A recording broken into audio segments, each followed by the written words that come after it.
HAGERTY is the world's largest provider of specialty insurance for enthusiast vehicles and supports keeping car culture alive through youth programs, the Historic Vehicle Association, the RPM Foundation, and more. HAGERTY is home to key programs such as the HAGERTY Drivers Club, HAGERTY Drive Share, HAGERTY Valuation Tools, the HAGERTY Drivers Club magazine, and much, much more. For more information, visit their website at HAGERTY.com.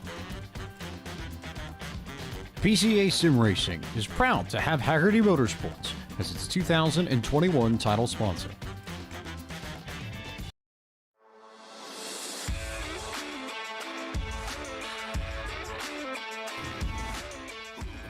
Good evening, race fans, and welcome to Podium Esports coverage of the opening round for the 2021 PCA Sim Racing Zone Group Challenge Championship. Live tonight from the virtual circuit at Spa-Francorchamps in Spa, Belgium. This is an event of PCA Sim Racing presented by HAGERTY Motorsports.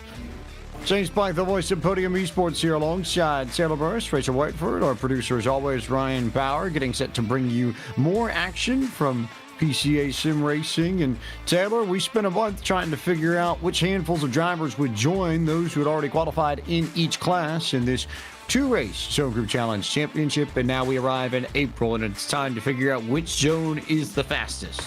It certainly is, James, and good evening, everyone. And this track that we're at here tonight, James, Circuit de Spa-Francorchamps, will be one of the best tracks to prove who has the best skills and the fastest speeds in order to survive here at these hallowed grounds in Belgium. This track will provide the technical as well as also difficult level of skills that these drivers will have to navigate through for each of their 30-minute races.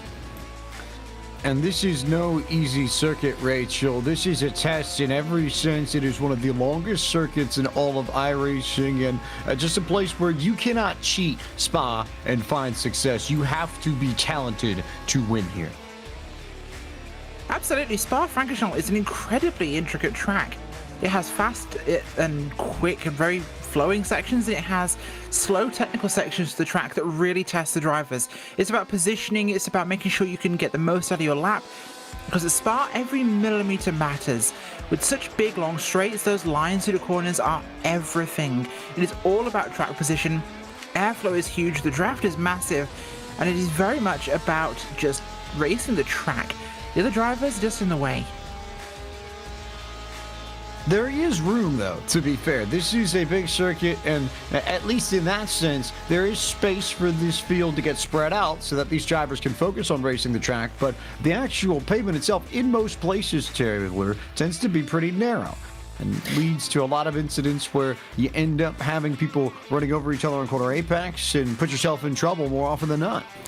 Well, if you think about it, one of the most famous corners on this track, Rouge and the Bretillon, will be one of those areas where it'll be extremely narrow because of the track limits there. If you go off course through that section of the course, you will have to suffer a time penalty, so drivers will try their absolute best to stay within that targeted area, and that could be the option where we see a lot of contact and incidents happen throughout all the classes here tonight.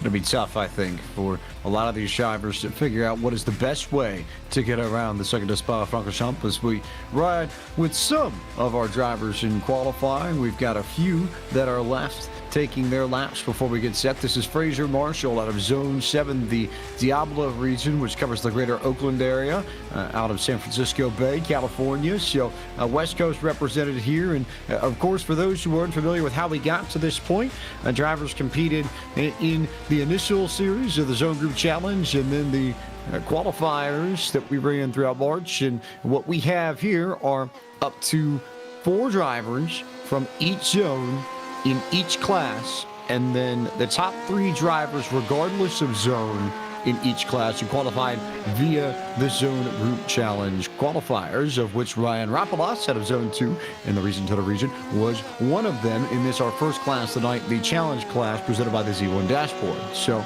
somewhere in the ballpark of I think, theoretical max of about 55 drivers per class. We won't have all of that. Not all zones have 4 drivers competing in each class, but you're going to see some familiar zones represented. And while, yes, there will be individual driver championships for each class, the key here, Rachel, is to come away with the zone title. This is the Zone Group Challenge Championship after all.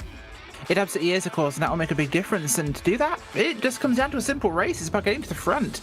It's about fighting for the race, yes, but mostly for your positioning against your other zone mates. And, well, points mean prizes, so the higher up you finish on the table, the better off your chances are in general.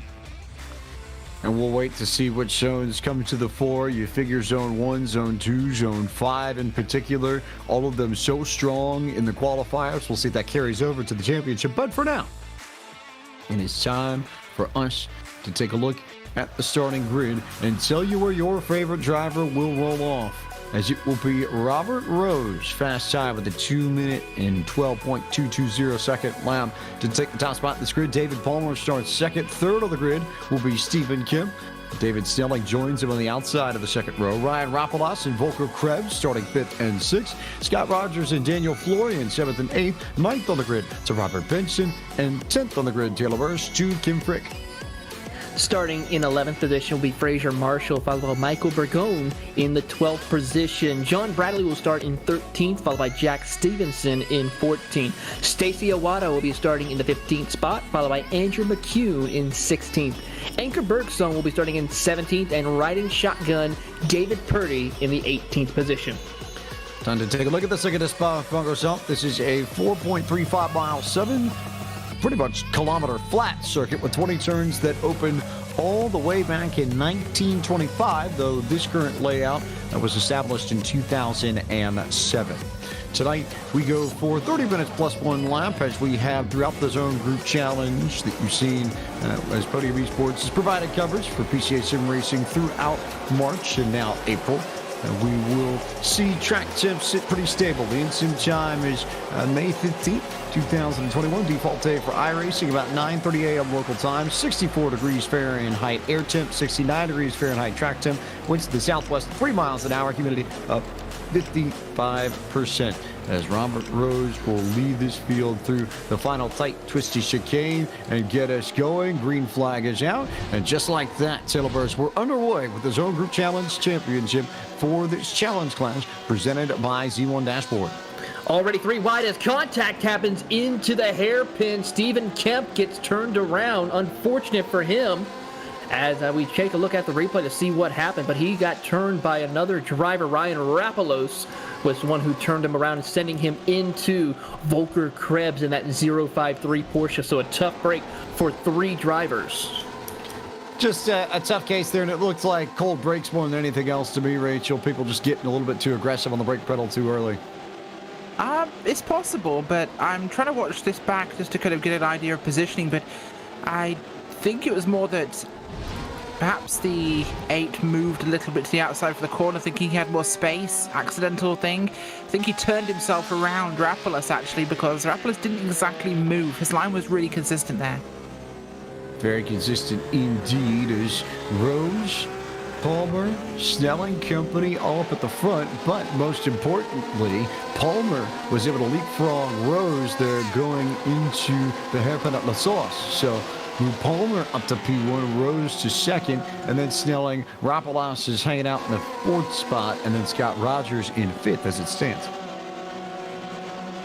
Drivers are now making their way towards the back half of the course, heading towards Stavolo. As you see the battle between your top 2. Robert Rose gets a good run as they head into Stavolo 1. Takes a peek as you ride on board with him as they go through Stavolo 1. And now Stavolo 2 as they come out a corner exit, making the run towards Blanchimont. Robert Rose just sitting in the tire tracks of David Palmer. This is Zone 1 versus Zone 2. And Rachel, I think we saw a pretty good indicator of how the zone side of this Zone Group Challenge Championship is going to play out.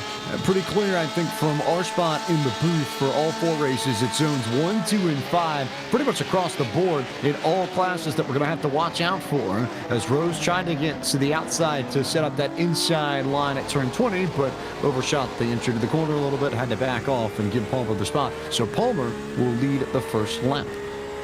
Yeah, he said he will, and Palmer doing a good job of that so far. Of course, started second place, but he's taken that lead early, which is showing his intent really for this race, that he wants to be out front, he wants to be charging, and that clean air will help him significantly, especially on some of the high-speed corners.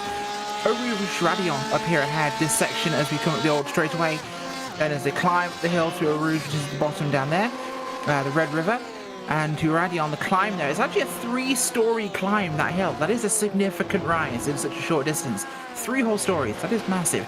And it all sets up here for the Camel Straight. So how fast you come out of Radion at the top there, it puts everything into this, because they come through Lecum and into Malmedy here, and down towards the dive to Bruxelles.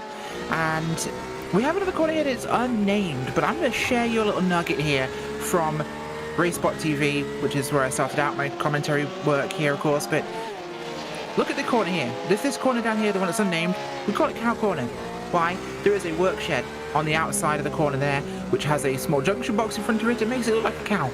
It's like a little brown cow out of wood. A little bit of random race knowledge. We're talking brown cows at that point, and starting to make me think about steak. So, consider me very glad I've already eaten this evening, Rachel. I'm glad that I'm not hungry at this point. It's Palmer and Rose up towards the front, as working their way down towards Campus and Stablo, I believe, starting to come their way. Yes, through Campus right now to Stablo. This the far, I believe, southern end of the circuit.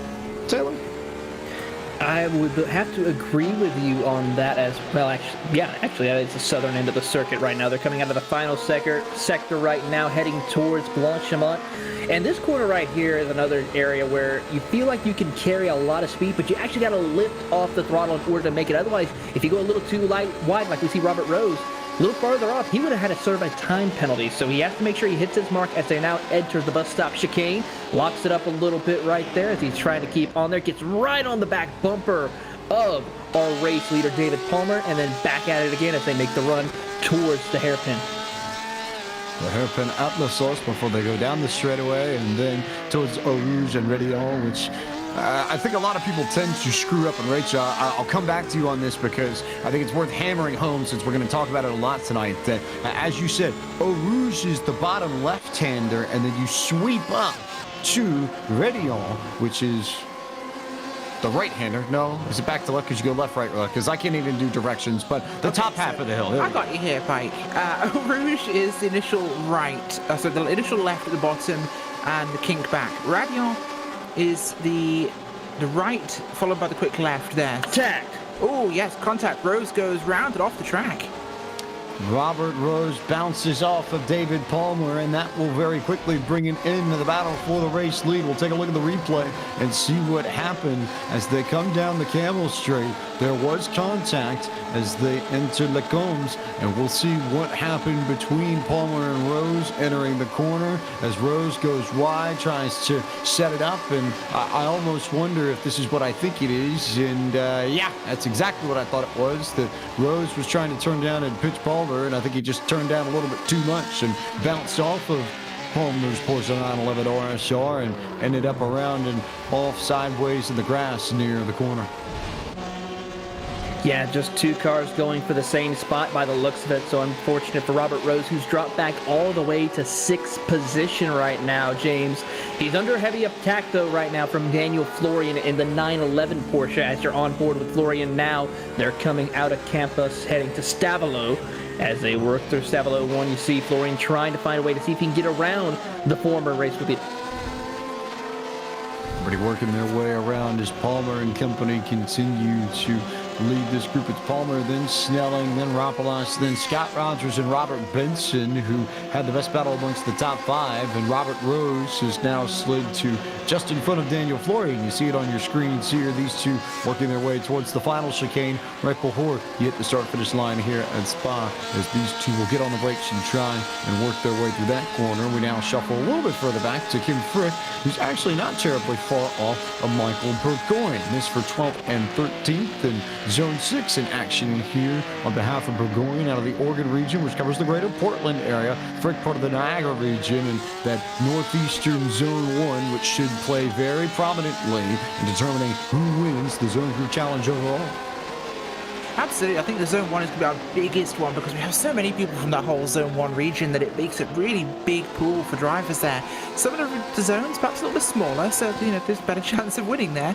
But for those guys in these bigger zones like Zone 1, of course, it's going to be a much, much tougher prospect. Same with the Peach State region, as those guys are also pretty hefty in numbers. So I'm expecting to see some good things as this goes, but we're already seeing a lot of change and things we aren't quite expecting in this race so far. Of course, first of 4 races we have tonight, it will definitely have an impact.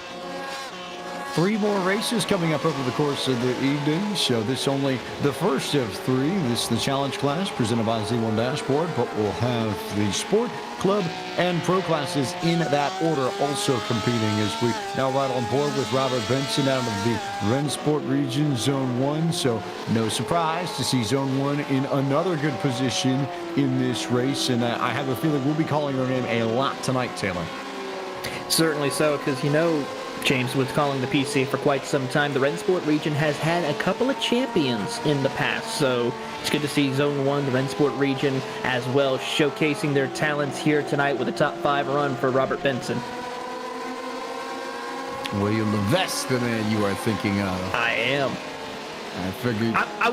As we take a look at the battle for 10th, but I was trying to see if any of our listeners could probably guess who was the former champion from that area. Well, you should have made it a trivia question. I should have made it a trivia question. We'll have more trivia questions as the night goes on. Taylor, already screwing stuff up, and we're only 15 minutes into the broadcast. Naturally, of course, that's how it goes. Why am I surprised? But in any case, this is indeed a very good battle for... you can really stretch it 9th, 10th, 11th, 12th, arguably 13th. So John Bradley, Jack Stevenson, Michael Burgoyne, Kim Frick, and David Purdy, this quintet here working their way towards the end of the lap to complete their 4th circuit around the second of Spa-Francorchamps, and all within a few seconds of one another as Bradley misses his point there and nearly gets run over by Stevenson, and then Burgoyne had to check up. So bit of a moment there coming down the start-finish straight. And as they head off into La Source, Bradley actually gets some breathing room after not hitting his entry into the chicane or his exit out of La Source by any stretch of the imagination, Rachel.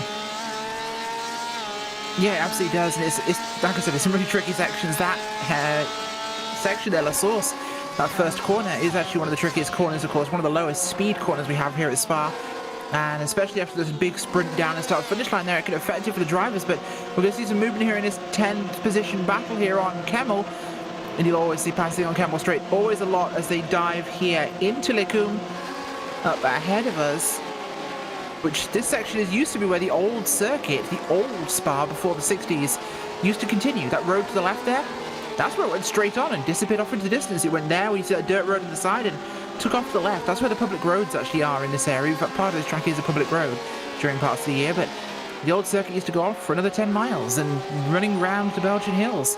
As, of course, this modern circuit winds down through the hillside here, down towards Bruxelles and the double gauche at the bottom, or the double left. There you go, that's some French. There's a very entertaining story behind all that, Rachel. I'm glad you bring that up because as long as the second Spa-Francorchamps is already, once upon a time, it was even longer than Le Mans. And we know how long Le Mans is. Do you want some knowledge dropped on you? I wouldn't ask if I didn't want it. Well, there you go. Originally, it was designed in the 20s by Jules Defier and Henri Langlois Vanofem. And it actually used public roads, so all the way through the area of Belgian towns of the Francorchamps region, into the Marmely and Savelot towns, which are now track corner names. The original track was actually huge. I'm trying to remember, but it goes up and down a total elevation of I think about 300-400 meters over the whole duration of the track. And I'm pretty positive it's about 7 kilometers is the current track. The original track, I believe, was 14. That was it, yeah, 14 kilometers. Contact there, though, trouble off in the corner, and everybody stopped there as we saw some contact between John Bradley and I believe that was Kim Frick who got into him over in the hairpin, and that shuffled up the order amongst our drivers right around that 9th, 10th battle. So Burgoyne ends up coming out of that the winner, then Frick, then Purdy, then Kemp, and then Bradley now. Yeah, tough break. Going into the braking zone into the bus stop chicane is very critical, as we saw and what would just happen. If you don't set it up right, not trying to get too much on the back bumper of your competitor, you're going to have an incident like that happen every single time, unfortunately, as we see some significant damage to the front nose or front bonnet of Kim Frick's number 66 Porsche as he is struggling down the Kemmel Straight. You actually now see Stephen Kemp just whiz on by as they'll now head to Lacombe. Keeping an eye on this battle for the what would be fourth position between Scott Rogers, who were following this orange and black machine, and then the Robert Rose machine that we saw get into it with David Palmer earlier. So these two fighting for position. And Rachel, we'll return to you for your history lesson of the Circuit de Spa-Francorchamps. Oh, sorry, no, I don't want to continue on that. Basically, where Lacombe is right now is where it actually broke off originally, and it rejoined a bit near Blanchemont and Coulbray-Portfer, actually further down the circuit in Lacombe. So you have this whole broken section there of the track where it ran off into the forests, and you get some ridiculous speeds. And in fact, that's actually where Jackie Ickx had one of his major crashes, where it ended up in a field because there was so much distance between marshal posts back then. Back in the 60s, you could literally run off the track, and there were sections where there were no spectators, no marshals, no nothing. You could run off the track and just be in a field. And actually, this is the track. Here's a little bit of F1 knowledge for you. The first track where a removable steering wheel was thought of in an F1 car. Because Jackie Ickx's crash, he actually had the normal steering wheel. They were all bolted on back then. After the crash he had at this circuit where he got stuck in the car, he would tape a spanner to his steering wheel in the car. So if he crashed, he could undo his steering wheel and take it off. So there you go, a little bit of F1 knowledge for you. My brain has exploded, but pleasantly. I'll put it that way. As just saw Scott Rogers miss his entrance at La Source, so Robert Rose now up to fourth, and we'll go a little bit further back in the field towards our group with Burgoyne and Kemp and Purdy and Stevenson and Bradley, and I believe Stevenson and Bradley with a great battle here as we work our way towards the back of the field. Some good fights throughout this group, but lots of fun, I think, to be had across the board as now we'll see Bradley clear Stevenson to take over the 12th position. You're right on board with John Bradley, trying to see if he can hold off Jack Stevenson as they make the run up through Ratillon and Eau Rouge, now heading down the Kemmel Straight. Here comes Bradley holding on to his position. He has a train of cars right behind him, about 3 cars. Here comes Stevenson taking a look to the outside as they work their way down the Kemmel Straight. He crosses over to the inside now to set up for Lacombe. Let's see who will outbreak who as they enter. Stevenson gets side by side, completes the pass. Will he make it stick? The answer will be yes. Great pass for Stevenson.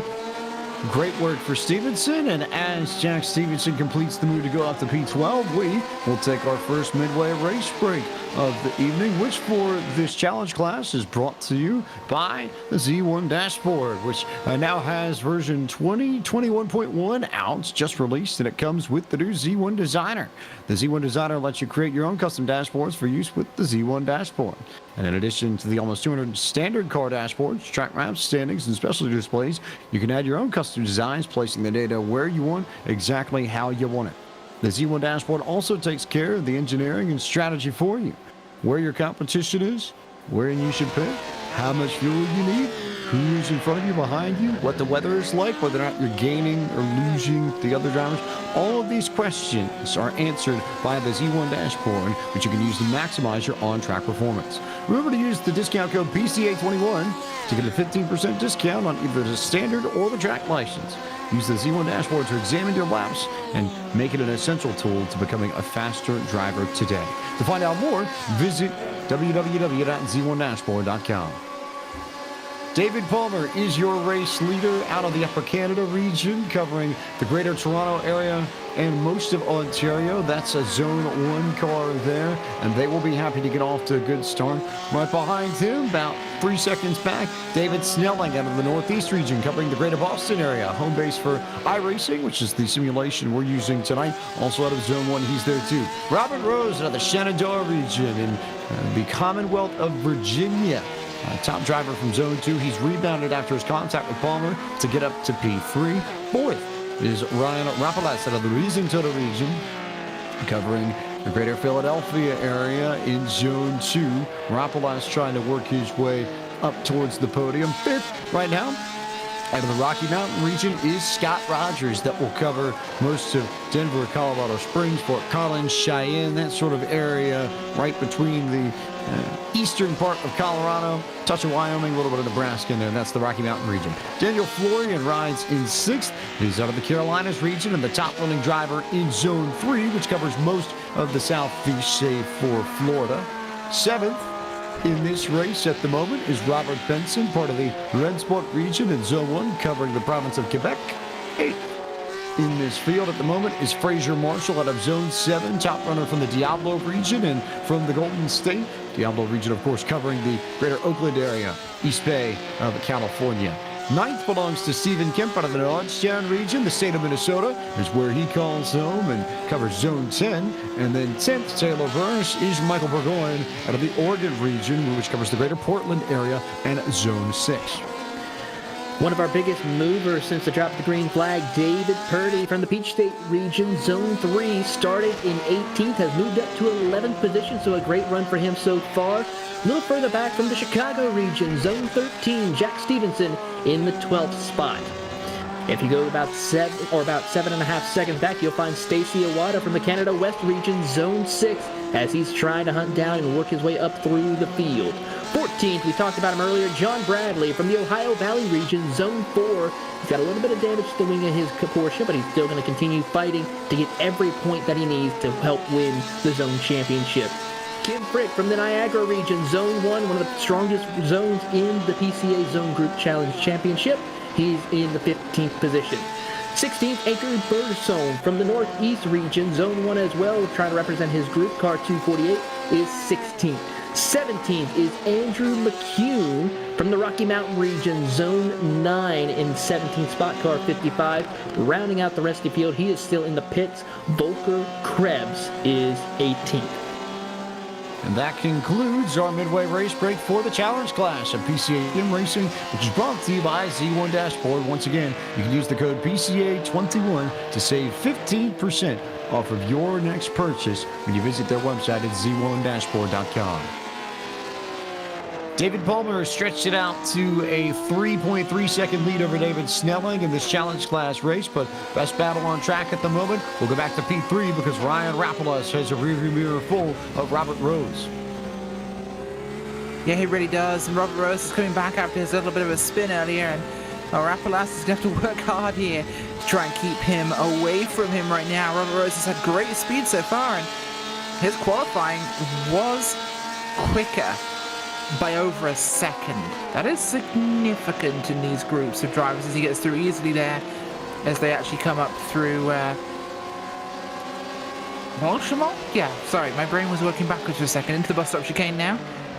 This is what we call the bus stop chicane in Europe, by the way. I know Americans like to call it that one at Watkins Glen, but this is the bus stop as we call it here in Europe at Spa-Francorchamps. As, yeah, again, he was about 1.5 seconds faster, which is insane. That's pretty huge. In fairness to you, Rachel, before this track was reconfigured in 2007, that area right by the final chicane on the circuit actually was much more shaped like a bus stop. So that's where the bus stop name comes from. You saw it a bunch, especially you go back and watch old Belgian Grand Prix of the 1990s. That's where that comes from. So for those of us who have a bit of history and knowledge of this circuit, we won't blame you for using that term. I greatly appreciate that. Thank you for not blaming me for using the actual corner name. Things change over the years a little bit. We're right on board with Daniel Florian, who is chasing down Scott Rogers for a position. You saw Robert Rose clear Ryan Rapolas to get back to third a few moments ago, which now means that this battle for P5 is the new best battle on track. It certainly is. James P5, Scott Rogers, as well as Daniel Florian, which Florian has been probably one of the most consistent drivers all race. He's been running in that 6th, 7th position since the drop of the green flag and has been doing quite well, but he wants to go a little further up into the top 5 as he is trying to run down Scott Rogers as they work their way through this long sweeping corner. Of course, this corner here is known as the double gauche, or actually from the older terms, Poulan, as they now head towards the back half of the course of La Fangs. We're down around the very back part of this circuit as we continue to watch Rapalas and Rogers and Florian rather do battle. Rapalas is about 5 seconds up from this battle for P5, and everybody else is pretty well spread out, which is exactly what we thought might happen here, Rachel. Big as this circuit is, it's easy for cars to get strung out, but it also gives us an opportunity to focus in on some of the best battles on track. Yeah, absolutely is, of course, and it really gives us a lot of time, which is fantastic for that. Getting to see the drivers more, getting to see what they're up to, and getting to see the action here on the track, because this track really does throw it to you. It has so much space, so much racing room. It really makes it exciting. And Florian has managed to clear Scott Rogers in the chicane. So Florian now to the 5th position.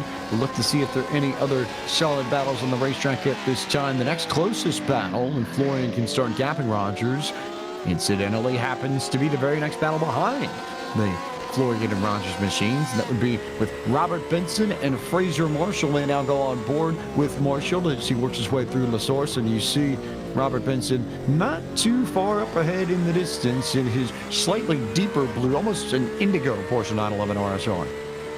Certainly is, as they make the run down the front straightaway here, approaching up towards Ratelion and Arouge. As they just watching this with these drivers come cresting over the hill is one of the most exciting things about this track, because you have to have so much car control in order to stay within the boundaries and just to make that corner, because you're practically almost going vertical as you climb up the hill before you head down the Camel Straight. It's an 18-degree incline, and the only other place I can think of in the sim that mirrors Eau Rouge and Rédillon in some way, the corkscrew at Laguna Seca. About the only other place where you have that kind of rapid elevation change as we go on board with Anker Bergsong out of the Northeast region in Zone 1. We'll ride around with Anker for a little bit and take you through a lap around the second Spa-Francorchamps. And Rachel, I figured this is as good an opportunity as ever for you to point out some of the finer bits and pieces of this place, since I know you know it better than anybody else here. Yeah, absolutely can. As we start the run down here towards Eau Rouge and Rédillon, through Eau Rouge, up through Rédillon here, the right, and then we get onto the Camel Straight. Big, long straight here, curving to the right ever so slightly, so inside line does give you the best option there for that middle section. Big run down here towards Les Combes, braking hard as they approach this interesting chicane where the old track broke off, through Les Combes, and through the left-hander there, into Malmedy. The right-hander now dropping down towards Bruxelles, which is what you Americans would call a carousel.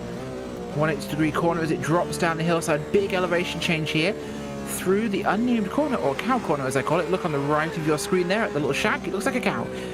As they drop down now, running all the way down towards what's called Double Gauche now, or used to be called Pouillon, which is the name of a spring in the area actually, as they'll drop through the bottom. Apparently one of the favourite corners by drivers on this track.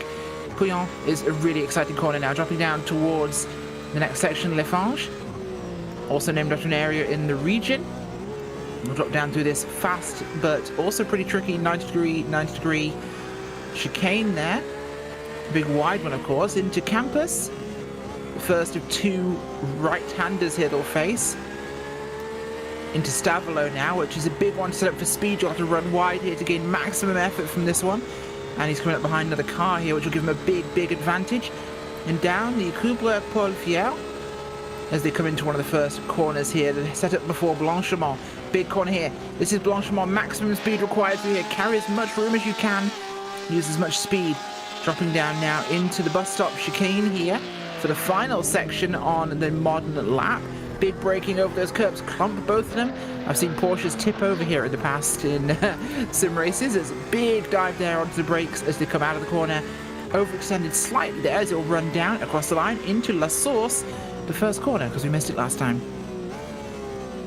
Get a big run through La Source and that tight run through the hairpin, and that is a lap around the circuit of Spa-Francorchamps, as we now have about 3.5 minutes left in this first race of the night. Of course, 3 more races coming your way, all with increasing levels of skill amongst our fields. This, the greenest of the fields, the newest to iRacing, but certainly making strides each and every week. You see it with a lot of these challenge class drivers, and over the course of, maybe 2 or 3 seasons, we've seen drivers in PCA racing or sim racing start in the challenge class, Taylor, and move up to sport. to club and eventually to pro.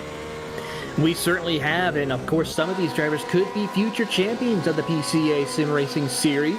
As we watch drivers such as David Palmer, David Snelling, Robert Rose for sure are ones to watch as they progress through the PCA's ranking. As we're on board with Stephen Kemp as they go through Blanchimont right now. He's trying to find a way around Fraser Marshall in that number 1 Porsche, the Mode Motorsports from Nordstern versus Diablo. Big send to the inside as they enter the bus stop chicane. And we will see Kemp get the 8th spot away in car number 8 as they head down the front straightaway over to La Source. Big move there to get Stephen Kemp up into the 8th spot as Marshall will slide back to 9th, and that will largely settle most of the battles. The only other really interesting one on track at the moment, you go back to 13 between Stacy Iwata and Kim Frick. As you go on board with Frick here, trying to get a good run up into the final chicane to maybe do something either there or into La Source. Yeah, going for it, of course, and Kim Frick there. We're seeing him on board here, diving down towards the bus stop. That car heavily damaged, actually. The front will be costing him a lot of top-end speed, really, in that car, which will hurt. Stacey Owata there stays wide and out of the way. Although, surprising, because Owata's actually ahead of Frick, but must have botched the corner entry there. Must say, speed from Kim Frick is impressive through the speed, but he has pitted here, so that will give the position back. So Iwata now out there as Frick will come down for service late in the going, and that breaks up most of the battles on track. You've got a good group between Robert Benson, Stephen Kemp, and Fraser Marshall, part of which we just showed you a little bit ago. But for the most part, this is now on David Palmer to make sure that he can keep his car in one piece. And David Snelling, too. We've barely said David Snelling's name, Taylor, but he is very quietly run a consistent race and is going to be rewarded with a P2 finish if he can keep it together throughout what should be the last lap here, as Palmer will take the white flag when he crosses the stripe. He certainly has, James, as we're on board with Snelling. He's just been slowly but surely taking his time, running his race. You know, running these races here in the PCA, yes, you want to race against your competitors, you want to win, but especially for drivers such as in the challenge class, competing and just surviving the track and getting a good finish is probably a big accomplishment for Snelling, Rose, and of course Palmer, who's also won multiple times this season. This opportunity for them to just survive such a historic track is a win in itself as they continue on to race here. White flag should be coming out here momentarily. David Palmer with a 2.2 second buffer on David Snelling to bring home this victory, but they won't mind because you got Zone 1 represented very well amongst the two of them, and plenty of points coming into their charge to try and win this Zone Group Challenge Championship in the Challenge class. They're one of the favorites overall, and this is exactly the kind of way they will want to start off their campaign if they can keep it together through these final few sets of corners. Yeah, certainly will, and these final corners are everything. Every corner at Spa can bite you in some way, shape, or form, and that can take you out of the race even when you're on your own. So no race is ever done here. It will be a very tricky one, and I guarantee this will also be a slim pickings one when it comes to people with 0 incident points, because you'll always get one somewhere at Spa. Always someone. Always someone. That's always how it goes. As we wait to see David Palmer get the corner here and hustle around. He'll make his final run up towards the chicane, and all he has to do is make sure that he keeps it in one piece, and he will walk away the victor in this challenge class race presented by Z1 Dashboard at the Circuit de Spa-Francorchamps. What a drive for David Palmer. I mean, pretty much has led since the drop of the green flag after getting the lead away from Robert Rose at the opening run here. So phenomenal drive as Palmer in probably a famous Porsche paint scheme with the Martini livery. As won actually and competed here at Spa back when it was the original, some of the original configuration. Lights are out, checker flag is out. Checker flag is out. David Palmer, your winner in the challenge class, presented by Z1 Dashboard, and Snelling will make it a 1-2 of David's. We'll wait to see how the rest of this field comes across. Robert Rose claims that final spot on the podium, and here's a great battle between Robert Benson and Stephen Kemp for 7th and 8th as Kemp will go and make that pass down the curve straight that leads to the final chicane. So Kemp looks like he's going to be able to snatch 7th from Robert Benson right at the very end. Yeah, looking like he can definitely do that one. It's been really close here, but just about going to take it if he does this. Looking pretty solid. Kemp's going to pull this position. Give it to Stephen Kemp, then Benson, then Fraser Marshall. So we're just waiting on the final cars to come around. Everybody that is on track is on the lead lap, which means that the last car to come across the line will be John Bradley in the 16th place as we wait for the rest of the field to finish off their race. Jack Stevenson, Stacy Iwata in 12th and 13th, making their way towards the line as David Purdy will come through the chicane. He'll claim 11th. Stevenson and Iwata, 12th and 13th. Maybe a little bit of a battle for position, but no change there. So Stevenson P12, Iwata 13th. Kim Frick also working his way through, and Edgar Bergsong pacing John Bradley. We're waiting on Bradley to finish off his race before we can deliver final results. Here comes some of these drivers as they work their way through. As Bradley, I think, is that last car. He is actually, if I can look at him on the track, he's coming up to Stavilo right now. Bergsong slow. Bradley working his way up through the corner here. Bergsong may be out of fuel, I think, actually. So he's going to pull off, and Bradley is going to pass Bergsong and take that 15th spot, it would seem. So we'll take a look at the full field rundown. Tell you where your favorite driver finished. Palmer finishes ahead of Snelling, then Rose, Rapalas, and Florian. Your top 5. Rogers, Kemp, Benson, Marshall, and Burgoyne complete the top 10. Taylor. In the 11th position is David Purdy, followed by Jack Stevenson in 12th. Stacy Iwata 13th, Kim Frick 14th. John Bradley in the 15th position, followed by Anker Bergson in 16th. 17th is Andrew McCune with Volker Krebs, rounding out your 18-car field.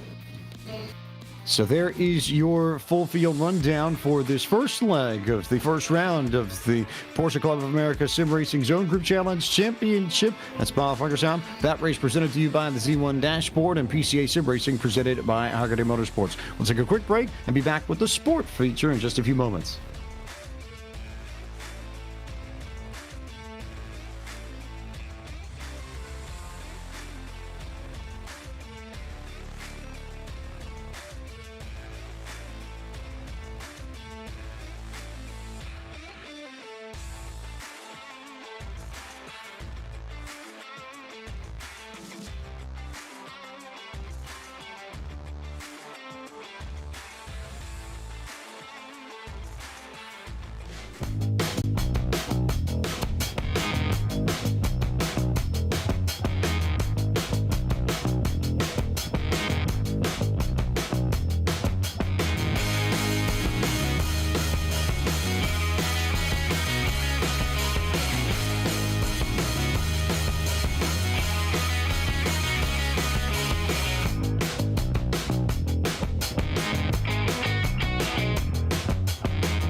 Hagerty is the world's largest provider of specialty insurance for enthusiast vehicles and supports keeping car culture alive through youth programs, the Historic Vehicle Association, the RPM Foundation, and more. Hagerty is home to key programs such as the Hagerty Drivers Club, Hagerty Drive Share, Hagerty Valuation Tools, the Hagerty Drivers Club magazine, and much, much more. For more information, visit their website at hagerty.com. PCA Sim Racing is proud to have HAGERTY Motorsports as its 2021 title sponsor.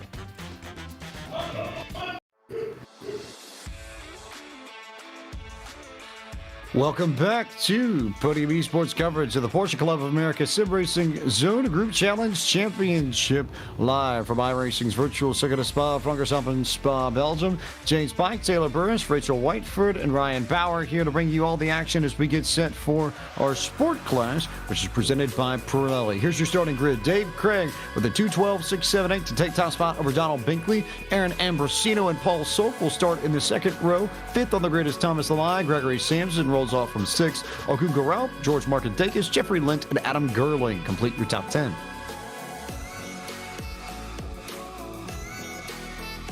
'11th will be Ryan Korsniowski. Montaz Mardini starts 12th. 13th will be Arne Klaassen. Keith Morgan rolls off on the 14th position. Chip Witt begins from P15. P16 is Jeff Williams. Peter Yerkes starts in the 17th position. 18th is Thomas Jody. Guillermo Munguia starts 19th, and Ryan McGee completes this 20, or at least first 20 cars in the grid. James Bernard, Jeff Rosenthal, and Elanre Sarumi, your 23 cars to start this sport class race. As you take a look at Circuit de Spa-Francorchamps one more time, a 4.35 mile, 7 kilometer, 20 turn circuit that opened in 1925. This, again, like all these races, 30 minutes plus one lap. The in-sim date and time is again 9:30 a.m. May 15th, 2021, same as it will be for all the races this evening. 65 degrees Fahrenheit air temp, 70 degrees Fahrenheit track temp, winds to the southeast at 7 miles an hour, and humidity of 56%. We'll get set for Craig and Binkley to lead us to the green flag, and we'll see whether or not things are as hairy over down in that first run to La Source as they were for our challenge class drivers some 40 minutes or so ago, as Craig and Binkley are your first two that will lead us to green at Circuit de Spa-Francorchamps on our second race of 4 this evening, waiting for the green flag to unfurl. It will go, and Dave Craig and Donald Binkley will take off, and we are underway with the sport class race for the Zone Group Challenge Championship presented by Pirelli. Yeah, absolutely are, of course, and the guys getting off to a great start here, diving into La Source. It's looking clean so far, a little bit of fanning out and dodging each other as they come out of the corner, but everyone makes it through unscathed. Now they run down the old straight, the old starting straight, I should say, past the endurance pits and up Eau Rouge Radion towards Kemmel for the first time. Very impressive for this field to get strung out single file the way they have, and get down to one lane for the most part before they'll open up on the Kemmel Straight. We'll have a battle between Paul Solk and Thomas Lanai for the 4th position. Certainly is as they enter into Les Combes. As they go nose to tail, Solk is able to hold on to that 4th position as they come out of there. But the battle I'm watching right now, James, is a battle for second between Ambrosino and Binkley as they now enter the next corner, as they are starting to get a little bit of separation, but still a great battle. Craig out in front by 7/10 of a second, and then maybe 2 or 3 car lengths between Binkley and Aaron Ambrosino, who currently sits in 3rd. Then a bit of a gap to Paul Solk, and another bit of a gap to Thomas Lamai, and then Gregory Sampson and George Markadakis entirely on top of one another, trying to fight their way through the mess to get up into the top 5. Yeah, they're going for it here, and it's a bit of a busy start to this one. The guys signaling out because it's really the safest way to get through the first part of this lap, so very smart of them all just to get themselves sorted out in order. Worry about racing later, because the source of Rouge Radion first lap on cold tyres is not the place to do it as they come now through Campus into Stavelo. Almost at the completion of the first lap here at Spa for the sport class, and it's been good so far. Everyone is going for it. One car off Jeffrey Lent got tripped up coming out of the exit of, I believe that may have been turn 16 right before you get to the Code Parfait. So trouble for him. Otherwise, though, clean sailing for just about everybody else, and some good battles right around the 5th position. Yeah, right now, Thomas LeMay, Gregory Sampson, George Markadakis, and Paul Sulk. We're trying to go take it too wide, heading into the bus stop chicane as you're on board with Paul Sulk from the Jersey Shore region, Zone 1. So another good run for the Zone 1 group as they now complete lap number 1 as they have contact in La Source. That looks like going to be Thomas LeMay as well as Gregory Sampson making contact as they enter La Source. Sampson and Lamar in trouble as Dave Craig has jumped out to a 1.7 second lead, but here comes Aaron Ambrosino, who is all of a sudden crept up onto the rear bumper of Donald Binkley. Yeah, he absolutely has here, and it's going to make a big difference, I think, for them in terms of what he can do with this, but it's really getting very close as they come through into Lacombe and Malverde. The gap's opened up a little bit more, so I don't think he's as close as it perhaps looks here with Spa. It's a very flowing track, but he looks to be closing in towards Bruxelles there, but it's going to just open back up again, especially as they drop down towards Pouillon. I think there's no question here over the last lap or so, Aaron Ambrosino's faster than Donald Binkley in a lot of these corners. The question is whether or not he'll get the right run to be able to draw even with Binkley and maybe set himself up for a pass, maybe over in the chicane right before you hit the start-finish line, maybe at the end of the Kemmel Straight heading into Lecombes. Somewhere amongst those 2 or 3 passages, I think we'll see something between these two. Can't imagine this is going to sit like this all race long. No, it certainly is not. These two will probably try to find a way to battle with each other even more so, possibly even some side-by-side battling, as these two have been battling all season long for the most part here, and they've been able to put on a good show in this class here, the sports class. As you see, high above from the track, we see Ryan Krasneski in that 7th spot. He's in between Oregon Gerlap and Arnie Clayson for 6th and 8th position, as he is right there as they come out of Stavelot and head down towards Blanchimont. Really big group here fighting their way around 13th, 14th, 15th or so as we look at some of the action a little bit further back in the field. And good to see that we've got lots of stuff spread out here. This is actually P6 that we're looking at, as now we brought on board with Thomas Lamai, who was involved in that incident over in La Source a few moments ago. He rides P17. Yeah, so he does. P17 working his way up 2 spots already and doing what he can for this one, but already getting involved there with some more guys ahead of him. Closing up a pack of cars here. It could make a difference as wide goes Gerling. And through will go Munguia. Makes that spot really easy in La Source. We'll get set to rock and roll through the 25 minutes left in this race, and there's Ambrosino trailing Binkley once again. You figure at some point here, Taylor, they're going to come to. They certainly are. It's going to be a matter of time before they work their way up through the field and catch up, but keep an eye on those battles. But for drivers like Dave Craig, he's pretty much in his own zip code, his own zone, as you would say, Zone 2, the Keystone Region driver, as he is just absolutely putting on a dominant performance. And as they continue to battle, we'll go back and we will talk to our top finishers from the challenge class races. David Palmer just jumps in and now joins us in the booth. And David, tricky race in there with Robert Rose in the beginning of it, but once you two got your battle settled, just clear sailing, and it was about you versus the racetrack for most of this, no? Yeah, it was fabulous, actually. I was so happy to finish the way I did. It was really just trying to keep it on the track and keep the pace up. We were just chatting there, David and Robert, a couple of great guys, and a lot of pressure when you're driving in front. And I kind of knew it was going to come down to one of us, whoever sort of made a mistake. That would come down to it probably. And you take home big points for your zone as well. That's also worth noting in all of this. How excited are you to bring it home for your zone and enter next week as the points leader? Yeah, no, it's great. Zone 1, P1, P2, can't be happier. I know you have plenty of people that you need to thank, so send your thank yous, your shout outs, and let the people know who makes it happen for you. Yeah, no, the guys in our zone are amazing. They've been super supportive and helpful. James Hoof in particular, and a lot of guys who've been helping us just kind of, get up to speed. Chris Bond, thank you to you guys especially.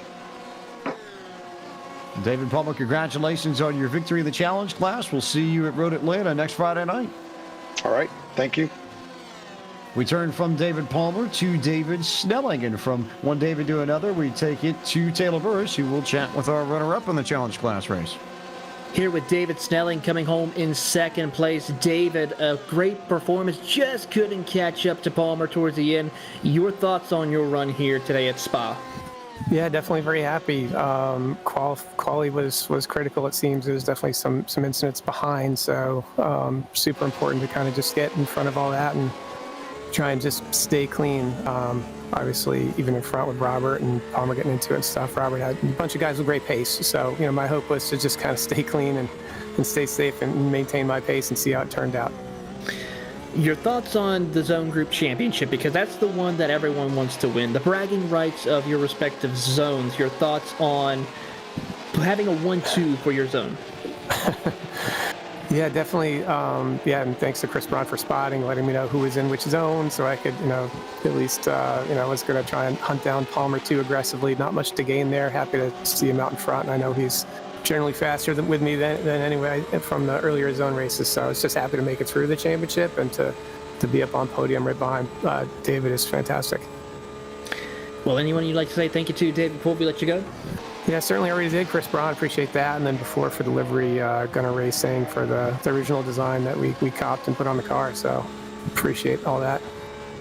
Of course, that is David Snelling coming home P2 in the challenge class race that we just finished up moments ago. And Rachel has caught up with our final podium finisher, Robert Rose.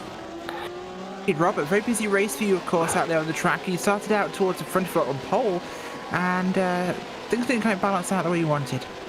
Oh, no. I mean, it didn't, but I think third place is, I think I got to just be happy with that tonight. It's never easy, when you've got the pace all night and then things just don't work out the way you want them to. But, we make the best of it that we can, and here we are.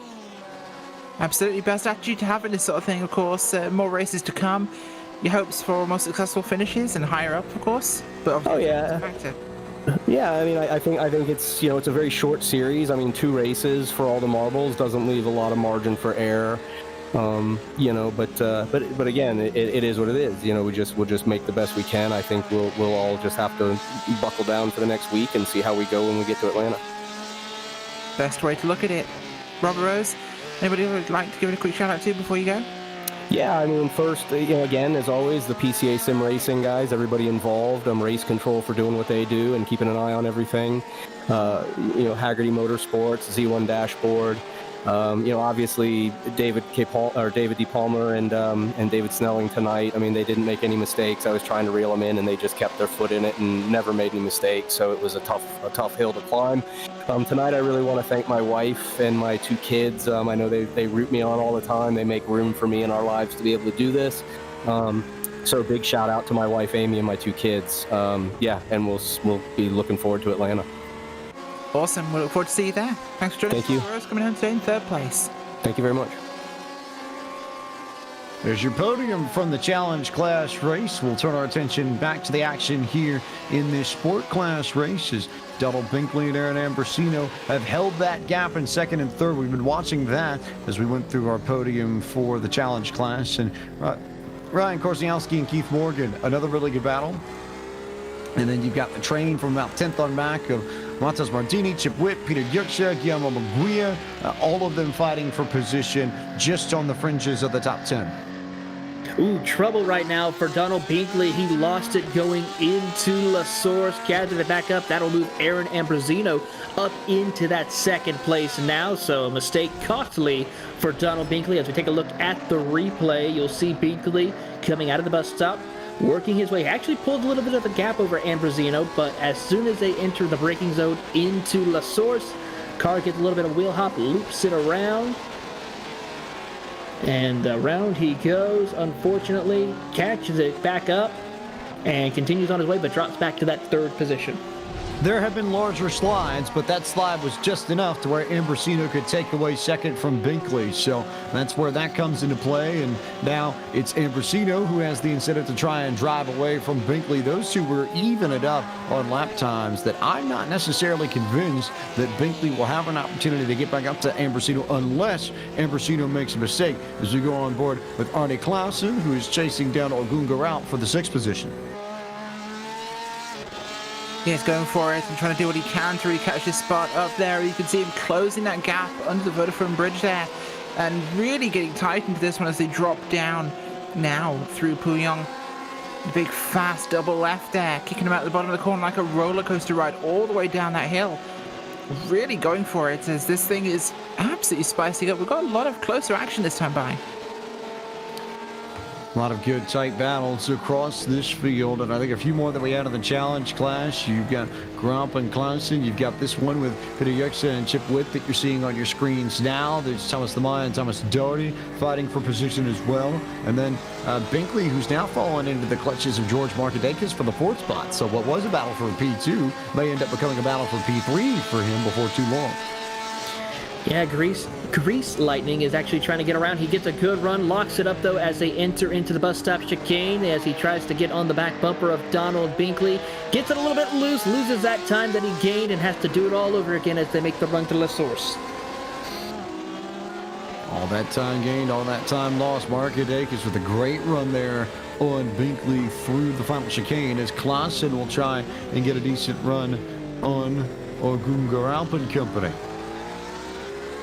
Yeah, doing what he can to try and get that thing going, and they've been all over each other in that section of the racetrack. It's been really, really tight as they're just trying to find some more space here, and this is one of those things, fighting for the right lines of Spa to get the speed you need, and you're dealing with other traffic pretty close. It can get really difficult, especially when you get that air taken off your nose by a car ahead of you, and it messes up the dirty air, makes getting those lines just a little bit harder.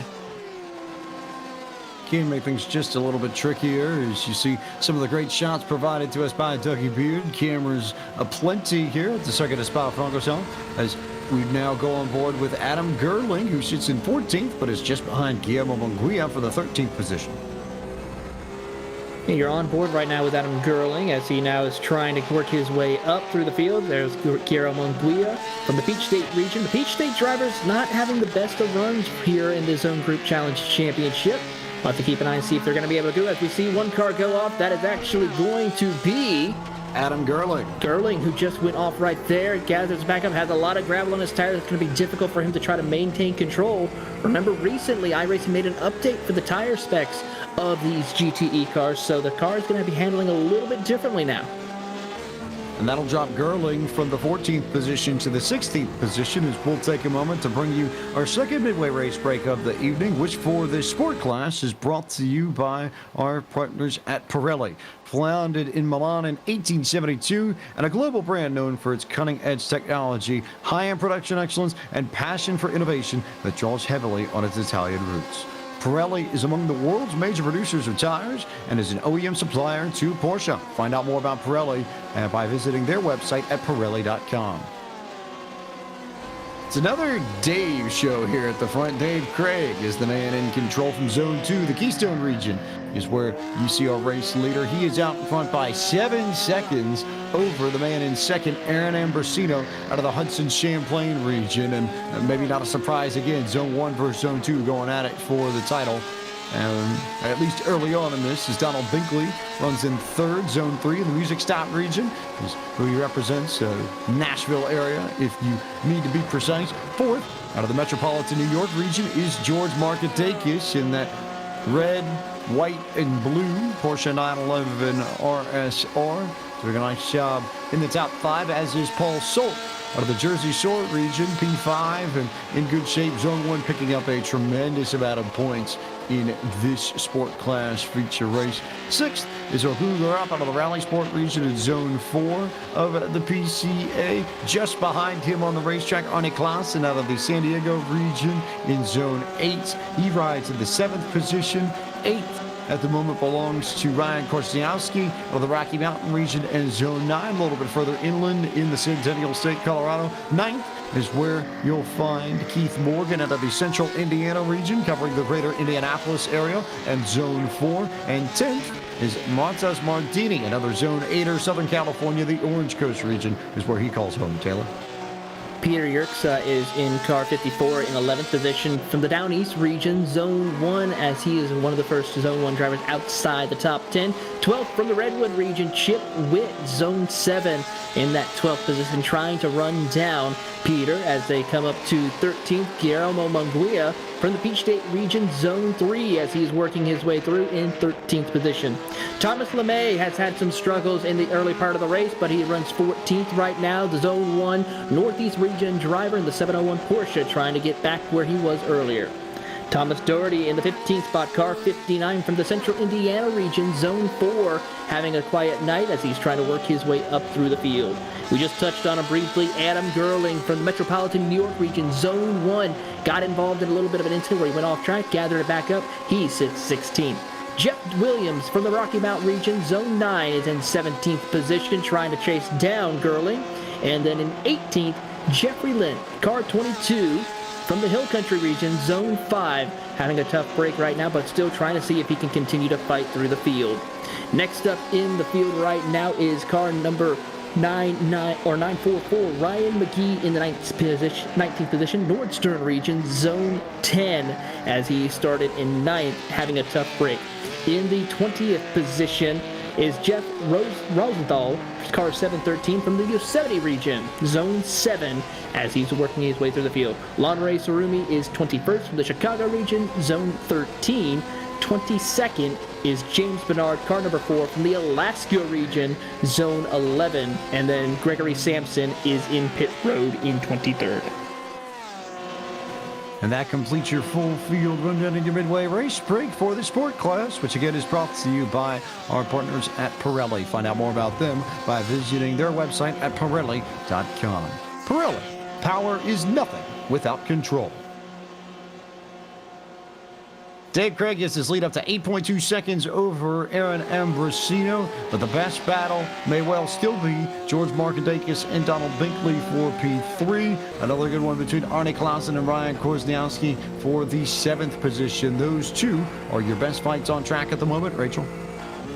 Yeah, they absolutely are, of course, and we've definitely got some busyness going on right now.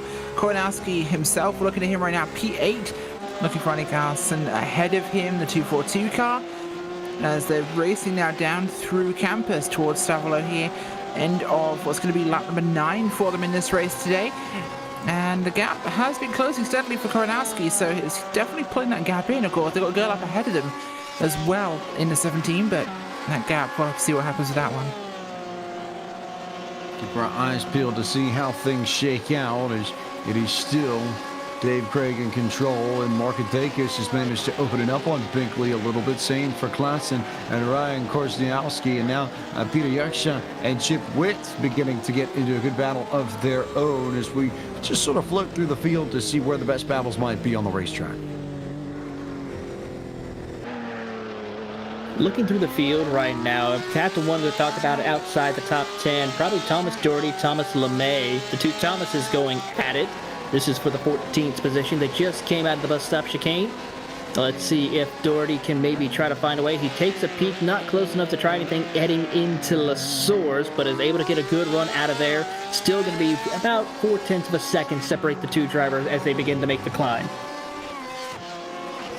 Yerxa continues to fight his way up through the order, and Markadakis has managed to gap Binkley even further. So a tough race for Binkley by some standards. He's only dropped 2 spots, but given that most people have held serve on their positions, it might be a more bitter pill for him to swallow than you would initially think.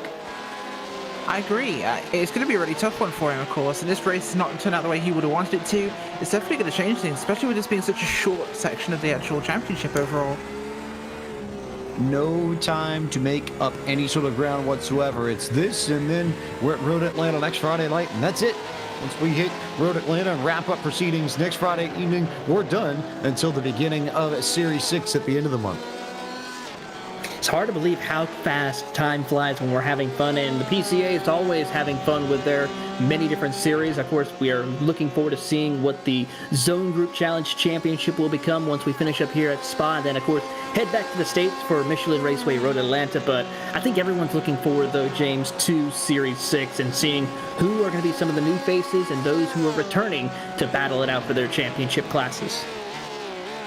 Should be a lot of fun to see Series 6 in action as we keep our eyes peeled on Dave Craig, who has about 7 minutes, 45 seconds left to go in the second race of the evening, but he's been uncontested in this field. Aaron Ambrosino is second, and no one has been anywhere near Craig's zip code of times. He was a full half-second faster than the next fastest car in the field that last time by, which was Ambrosino at a 2:13.9, same for Markadakis. So you're starting to see the fastest drivers rise towards the top of the field. The problem is that Dave Craig is just that much better than everybody else here. Yeah, I think that's the real easy way to put this. Dave Craig is just, he's gone. 9 seconds clear. He's really locked this thing in. We'll have to see how he is at Atlanta, but Spa is one of those Marmite tracks that either appeals to drivers or they really struggle with it. Craig's got this place's number. It's on speed dial. Just flying around the circuit of Spa-Francorchamps as it's been all Dave Craig from the drop of the green. Meanwhile, a bit of a battle here. I wonder if Arne Klaassen might have had a moment, because Ryan Korzeniowski all of a sudden is within maybe 2 or 3 car lengths of Klaassen's silver, red, and black Porsche 911. Yeah, he certainly is, as you're on board right now with Ryan Krasniewski trying to hunt down Klaassen as they head over towards the back half of the course through No Name, as they now work their way through. Krasniewski has been showing very good speed right now. He was a little bit slower last time around, but these two have been battling pretty much since the drop of the green flag, James, where it's just a matter of who has the better run through the corners. And as they continue to fight, we will lay back for a moment and let you all listen to the sounds and see the sights of iRacing's virtual circuit of Spa-Francorchamps with these Porsche 911 RS-Rs.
back to action here. There's a little bit of Spa Sans commentary for you as we now turn our attention back to Donald Binkley, because yet again he finds himself in a fight towards the end of this race, this time with Paul Solk. Going through here, of course, trying to do what he can to really kind of push this thing, and it's getting pretty close on the racetrack. Solk looking for an opportunity to get through here on Binkley, and I think he's closing that gap down just enough that it might have an effect. Let's put some pressure on Binkley. It'll be tight here as we wait to see where Dave Craig's going to fall in line. Craig now working his way up towards the final chicane, and he will get the white flag this time by with probably somewhere in the ballpark of about 1 minute and 10 seconds left to go, maybe a little bit later than that, as he now works his way into this tight left-right combination that ends the lap here at the Circuit of Spa-Francorchamps one last time, and actually it's going to be with about 1 minute to go. So Craig will have this minute, and then we'll add essentially an extra minute on as Craig will finish his lap, and then we'll see where everybody else finishes. But last lap here for Dave Craig to bring this home, and that lead is extended even further now to 10.8 seconds over Aaron Ambrosino.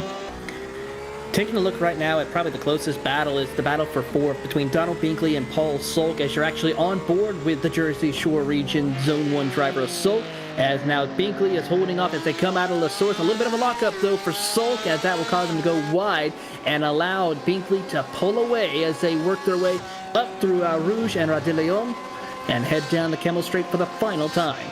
For as tough as Binkley's had it over the course of this race, I feel like that mistake by Solk could not have come at a better time, because now that means Binkley really just has to keep the car clean over this last lap, no mistakes, and he should come away with fourth. Yeah, looking like that could be what he goes for with this, so it's going to be pretty tight to do that, but in such a short section here of the series, it's so vital you get every position you can. Very important here, although a big dive from Solk into Bruxelles, and maybe, just maybe, this might not be over just yet, Taylor Burris. It certainly is not. We still have one more lap to run for these drivers, and they're actually catching up a little bit to the back bumper of George Markadakis, who's just about a second up the road. So we could have a 3-car battle for the final step of the podium right now. Could be very, very tight as Dave Craig now works his way towards what is technically actually the west part of the circuit. It is almost as south as our combo, way, way over by Bruxelles. It's maybe a little bit further north of turn 8, but you come all the way back up here and work your way back up this straightaway through the sweeping bends that you find once you clear the Col Parfait and Blanchiment, and then you work your way into the final chicane, as Dave Craig is about to do. And uncontested, unchallenged, unconquered, Dave Craig will bring his Porsche 911 RSR across the line, and he will be the victor in the Sport Clash, presented by Pirelli. Lights flashing across the line, and victory at Spa to Dave Craig. Not done just yet, as the rest of the field is working their way through. Here comes Binkley trying to hold off Solk. Solk tries to cross over to the outside. Coming across the line, you'll see Markadakis get the podium, but Binkley will get fourth position over Paul Solk. Big victory there for Binkley and Solk and Corral. Pony Clausen comes across the line. Ryan Corsiasi is going to be able to hold off Montez Mardini. We are keeping our eyes on, I believe it's Lanre Sarumi, who is the last car that will need to finish this race as he works his way now down towards Stavolo and the turn 16 Col Parfait complex.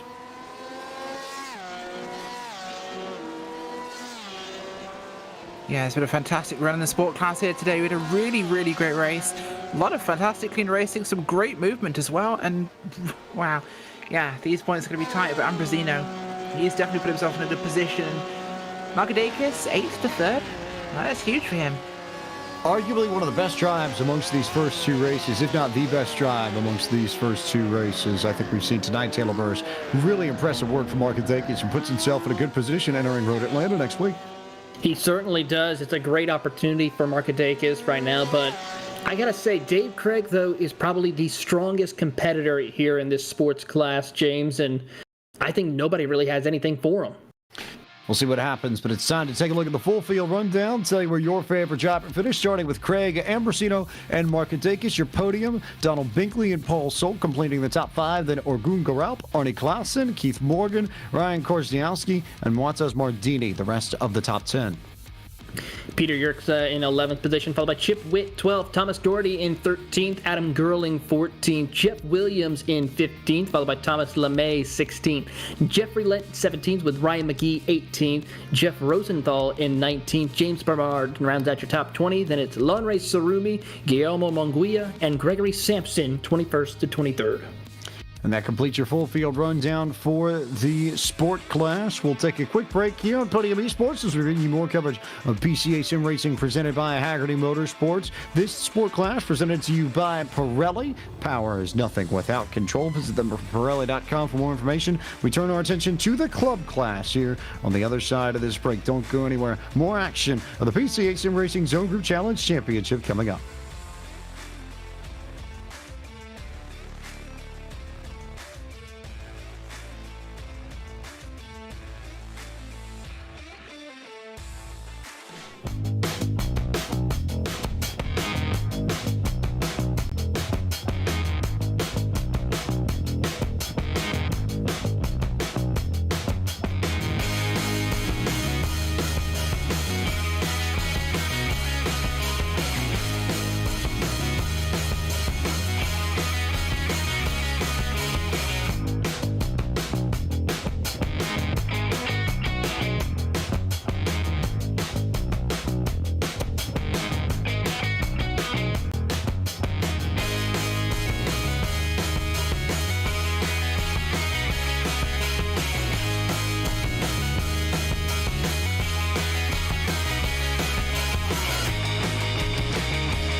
Welcome back to the Porsche Club of America Sim Racing Zone Group Challenge Championship Round 1 for the Circuit de Spa-Francorchamps. Time for our club race presented by Michelin, a better way forward. Here's your starting grid. Chris Siborowski with a fast time of 2 minutes 11.754 seconds ahead of Matthew Siddle. Julian Velez and Al Burke starting in third and fourth. Fifth will be Jeremy Mazzariello. Ed Eisenring starts in the sixth spot. Seventh belongs to Robert LaCroix, Sean Murphy, Jonathan Waltman, and Adnan Martini Taylor complete the top 10. 11th is Kevin Douglas, followed by Patrick Gill in 12th. James Sue 13th. Andrew Elsom 14th. Gary Rice in the 15th spot, followed by Bruce Robinson 16th. Robert Cottle is 17th, followed by Jean-Paul Leno in 18th. Michael Patterson is 19th. Chris Duffy in 20th. Ken Eskridge in 21st. Jake Steinbrink in 22nd. And Jose Santiago rounds out your 23-car field. Once again, this is the Circuit de Spa-Francorchamps, a 4.352 mile, 7.004 kilometer circuit with 20 turns that opened in 1925. Where the conditions are same as they've been all evening long in Sim, May 15, 2021, 9:30 a.m. local time, 65 degrees Fahrenheit, air temp 70 degrees Fahrenheit, track temp, winds to the south at 7 miles an hour, humidity of 76%, so a little bit windier, a little bit more humid, but otherwise ready for this club class to go, presented by Michelin. James Pike, Taylor Burris, Rachel Whiteford, and Ryan Bauer bringing you all the action from Spa with cameras provided by Dougie Beard. We'll talk to our podium finishers from the sport class race. Once this race gets going in just a few moments, we'll let this settle in and then bring in Dave Craig, Aaron Ambrosino, and George Markadakis, who finished first, second, and third in that order in the sport class race. So don't worry, we'll give them their due, but we'll keep our eyes here on this club class race first and see how this gets on.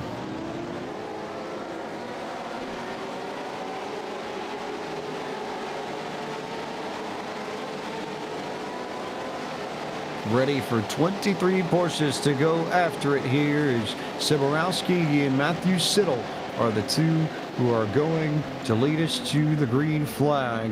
As Siborowski will lead us through the hairpin for the last time. Siddle's going to try and lay back at a good run. Green flag will come out. They are off and away. The Club Clash presented by Michelin is underway for round one of the Porsche Club of America Sim Racing Zone Group Challenge Championship.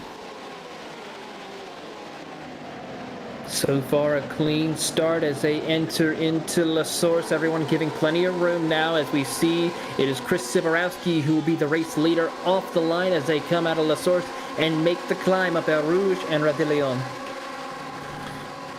Through Eau Rouge and Radillon, Siborowski there. Julian Velez with a nice move to jump up into the second position and get ahead of Matthew Siddle right there, working through Eau Rouge, and then we'll work their way towards Lecombs, Rachel, and we'll see who ends up the victor of that battle as they come off of the Kemmel Straight.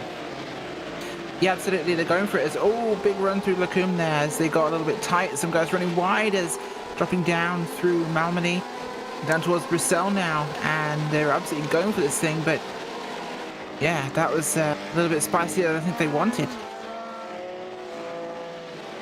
Might have been a little bit more entertaining than we would have thought, but Siborowski, Velez, and Siddle in good shape. Jeremy Mazzariello up a spot from where he was, and Ed Eisenring also making moves here. And Adnan Mardini up a place as well. Good battle just behind between Sean Murphy, Kevin Douglas, Jonathan Waltman, James Sue, everybody there from Mount Temple Maxwell trying to figure out who really wants those positions.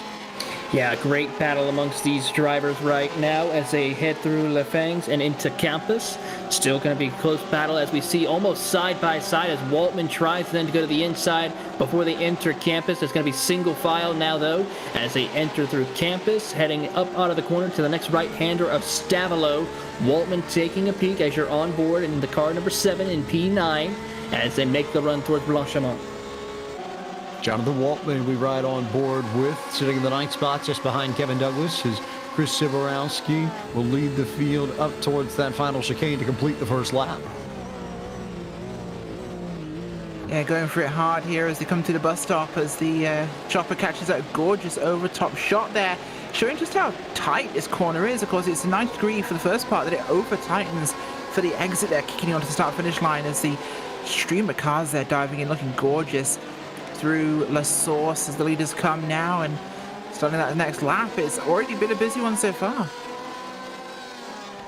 Everybody already on it on the second lap, and the first 3 or 4 have spread out nicely. You have to dig a little bit to find your first battle this time around, and I guess we can safely say Kevin Douglas, Jonathan Waltman in 8th and 9th, really the first group that's about to get after it here. Certainly so, as they work their way down the Kimmel Straight. Jonathan Waltman trying to get the toe that he needs to get around Kevin Douglas. Not close enough just yet as they head down the Kimmel Straight, once again heading into Lacombe. Gets right on the binders, tries to get a good line through there, holds the curbing just right as they work through Lacombe and head into Mammal. I can't say it. I'm having a tough time tonight. I will. Parlez-vous français, monsieur? Un petit peu. Un petit peu. Monsieur, madame, but we'll go with it there. I figured Rachel will probably be the most well-versed out of all of us, to be fair. But in either case, Severowski, Valence, Siddle, Mazzariello, Eisenring, all pretty well isolated. And everybody in a pretty stable position amongst even the top 10 or 11. This is arguably the most spread out we've seen any of these races so far. Yeah, sure is. And this one really spread out very rapidly from the other races. After that first kind of hiccup we saw at Lacombe, the guys really stretched this thing out. They're running single file. We've seen a couple of moves here and there, but other than guys pretty close together, is staying pretty, shall we say, gentle. I was looking at a couple of the guys. I thought we had a bit of a moment there, but Kevin Douglas is the one to keep my eye on right now. He is right up the gearbox of Sean Murphy here. And I think he wants a bit of something going on. Gearbox, I think I'm sounding like I'm talking about IndyCar. No, he's right at the rear bumper of Sean Murphy as the group behind also closing pretty rapidly. Diffuser. C'est Diffuser. Are we going to go French for this one? No? Oh boy. Oh, we're not doing this today. Okay. I don't know if my brain has the capacity to process all of that, in fairness. As wild as the racing is here, though. But we'll keep our eyes on this very good battle between Murphy, Douglas, and Waltman, who had stretched out and then sort of came back together, which leads me to believe that Murphy might have not had as strong of a second lap as he did at first. Certainly did not, as they are coming out of Radion down the Kimmel Straight here, as they're not as close as they were the last time as they were heading down the Kimmel Straight. So we're seeing Douglas and Murphy starting to pull a little bit of a gap through the field right now as they approach Lacombe and Malmedy as they work their way through this section of the course. Murphy having a good run right now as we look at his times and working through the field. He's actually a little slower last time by, as he was actually 0.3 off the pace of Kevin Douglas as they work their way through Bruxelles. That Turn 8 complex, the southernmost points here at the second Spa-Francorchamps, but they'll weave their way through, and beyond that, nothing really of note. So let's take a moment to see if we can get a hold of our race winner from the sport class now that things have settled out. Dave Craig was the man who went to victory lane in the sport class and had a dominant drive, and we now get the chance to chat with Dave. And Dave, just what about this place clicked for you that you were able to just rip off laps that were about a half second faster than everybody else in the field every time you crossed the stripe? Oh, thanks a lot. It was really a lot of practice over the last week or two, and I really want to give a lot of credit to Robert Rose. He and I worked together a lot over the last week and a half or so, just trading back and forth setup concepts and testing a lot of things, and just talking and working it out. And both of us got a lot faster as a result. So yeah, just putting in the time and effort and practice, and I came in with a game plan tonight and executed, and everything went to plan, worked out, and I'm thrilled with the result. A fantastic result for you. How confident do you feel about Road Atlanta coming up in a week's time? Less confident. It's a much different track, much shorter track, so there's going to be a lot more traffic, I think. That's going to be a factor. Just harder to pass, harder to stay smooth on that track, a lot more places to make mistakes. So it's going to be a challenge, and with this being a multi-race championship and the point system being linear the way it is, a win in the first event doesn't really guarantee you anything in the second event. It doesn't put you that far ahead. So I'll be working hard this week and practicing and the only way to come out of this thing is to win both of these. So I consider this half done, but a lot of work still left to do. Well, Dave, I know you have plenty of people to thank, so who do you need to send the shout-outs to for your victory tonight? I'd love to thank everybody from our zone, zones 2 and 4. They put on awesome practices, helping with coaching tips, getting around the lap, setup tips, and just all around a fun group and a helpful group, a positive group. So I love spending time with them. And then I'd love to thank my wife Ashley, my family, everybody, all my friends tuning in and watching. One more to go. Well, Dave, thanks so much for the time. Congratulations on your victory in the sport class this evening, and we will see you just outside of Atlanta next Friday night. Awesome. Thanks, guys. See you there. Dave Craig, your race winner in the sport class. We turn it over to the runner-up for the sport class. Aaron Ambrosino is with Taylor Burris. Here with Aaron Ambrosino coming home in second place here tonight. Aaron, a great performance for you as well as great points night for your zone. Your thoughts on this run that you had here at Spa? Yeah, really excited how well the Zone 1 team members placed. Kind of a rough practice, but did well in qualifying and just kind of kept hitting my marks. There were some battles going on behind me. No way to catch leader Dave. He was just on it tonight, but yeah, good solid run and felt good tonight. Explain to the viewers then the difficulty of this circuit here of racing around and trying to find the right groove in order to have those fast times in order to compete against Dave Craig.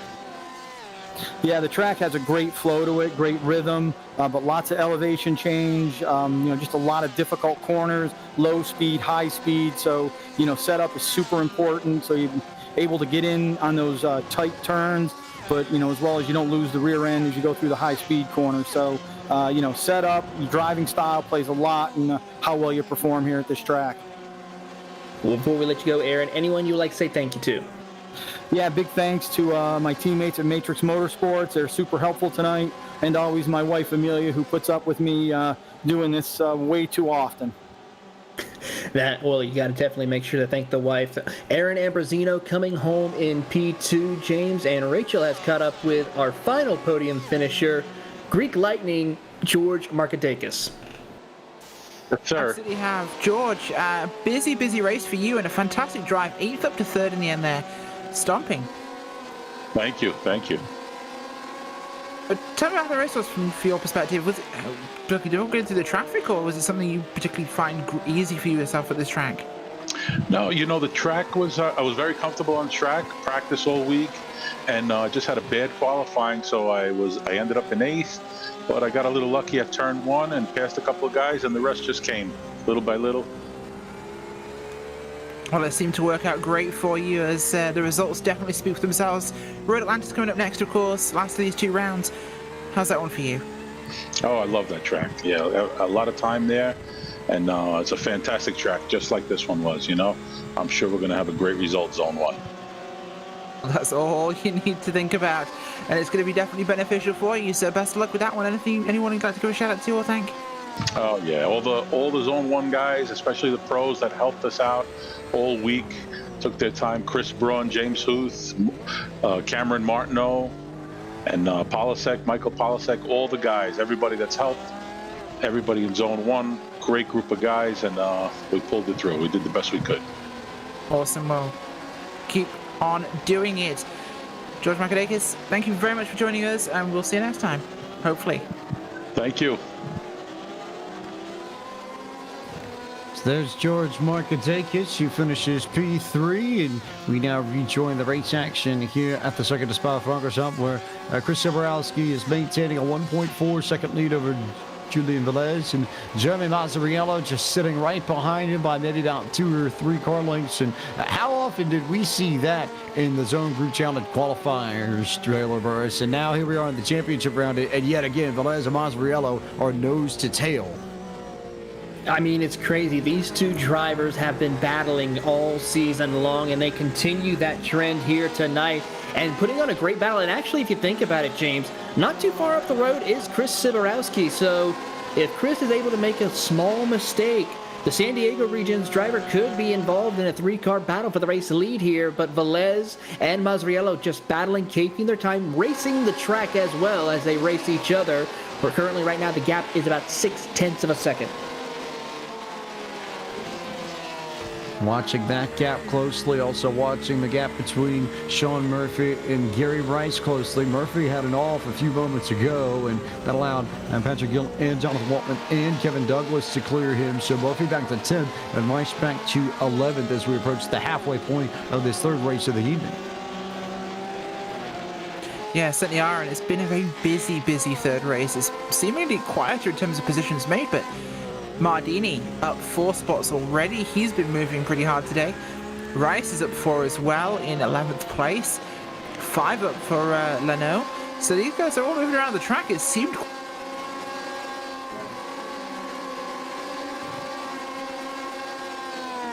Also of note here, Matthew Siddle is not far off of Mazariello and Velez. He's just over a second behind those two, but it's certainly not out of the question that if they end up in trouble, they being Velez and Mazariello, that Siddle can leapfrog both of them and potentially gain a spot or two himself.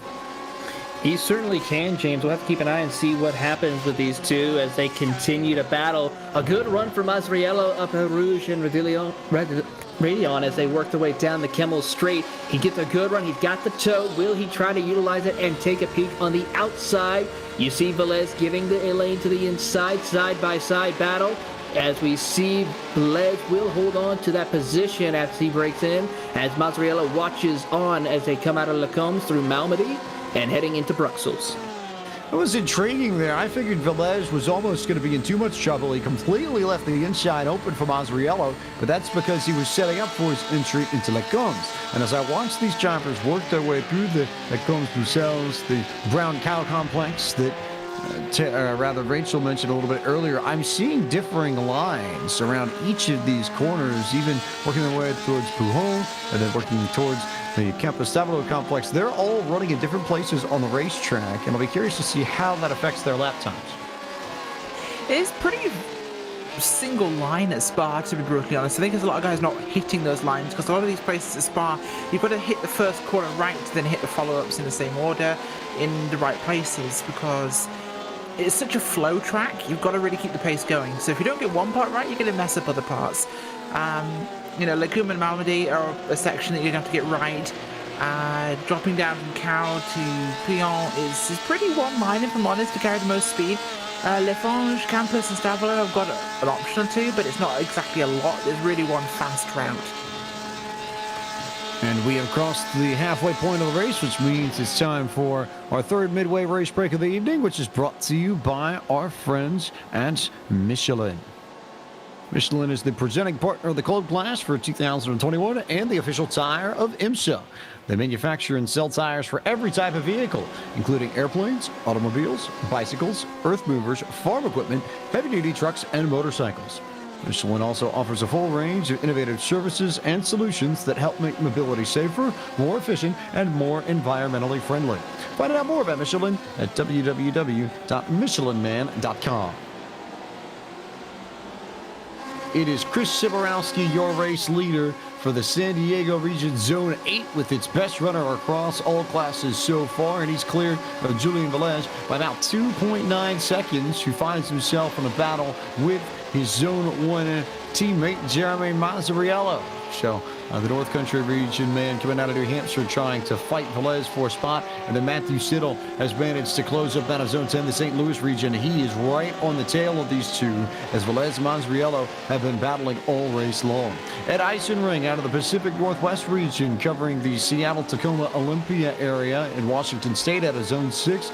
Last spot in the top 5 for him. 6th on the board right now out of Zone 8 is Adnan Mardini out of the Orange Coast region, putting a solid one up just ahead of Kevin Douglas out of Douglasville, Pennsylvania. And no, that is not any form of coincidental typo or anything. That actually is Kevin Douglas out of Douglasville, Pennsylvania. The Reason Total region and Zone 2. Jonathan Waltman runs in the 8th spot. Really strong showing for Zone 8 tonight in this particular class. They've done a nice job in the club class. Patrick Gill, was in the top 10 and then fell out of it, which means that Sean Murphy now goes into the 9th position. And Murphy out of the Palmetto region, covering the greater Charleston, South Carolina area in Zone 3. He's 9th. Last man in the top 10 is the man with the Peach State region on his back, carrying it down for the group that will play host to where we ramp up the Zone Group Challenge Championship next week. Gary Rice is from Zone 3. He currently 6th to 10th. Taylor.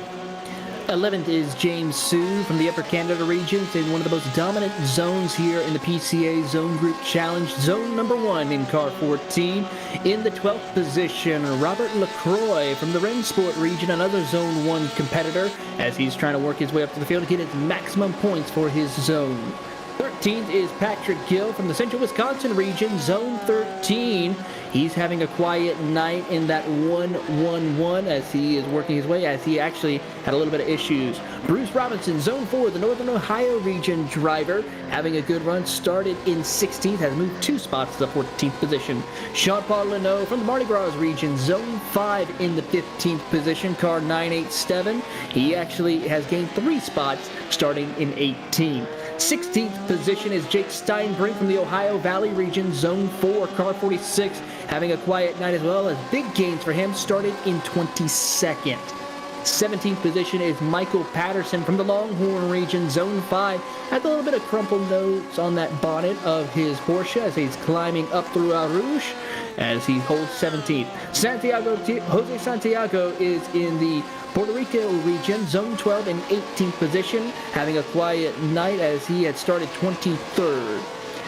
In the 19th position, you will find Al Burke, who's had a troublesome race, started in 4th, has dropped all the way back to 19th, so a tough break for him here late in the going. Ken Eskridge from the Heart of Dixie region, zone 3, car 15. He's working his way up to the field, started 21st, has gained 1 spot since this race. Chris Duffy from the Florida Citrus region, zone 12. Having a tough night as well for him. He's trying to struggle in order to work his way up through the field, but has a little bit of damage to that rear wing. Robert Cottle served a penalty early on in the race from the Intermountain region. Zone 9 is currently 22nd. And Andrew Elsom, the Peach State region, zone 3, currently 23rd. And that concludes your midway race break for this club class of PCA Sim Racing Zone Group Challenge Championship, which is brought to you by Michelin. Michelin, a better way forward. Very good battle for the 3rd position. It just has not stopped between Velez, Mazzariello, Siddle, and Eisenring, and now Mazzariello has dropped off the back of Velez by about a car length or 2. So what was a battle for 2nd is now properly a battle for 3rd, 4th, and 5th, because Siddle and Eisenring have managed to close up to the rear bumper of Mazzariello's bright green Porsche 911 RSR, and this is really a 3-way fight now, Rachel. Yeah, it absolutely is, and Mazzariello is doing what he can for this, try and keep himself in this position. He wants to go forwards, of course. Velez ahead of him is an easy target there. Jabrowski has to an extent checked out here, so that's easier for him.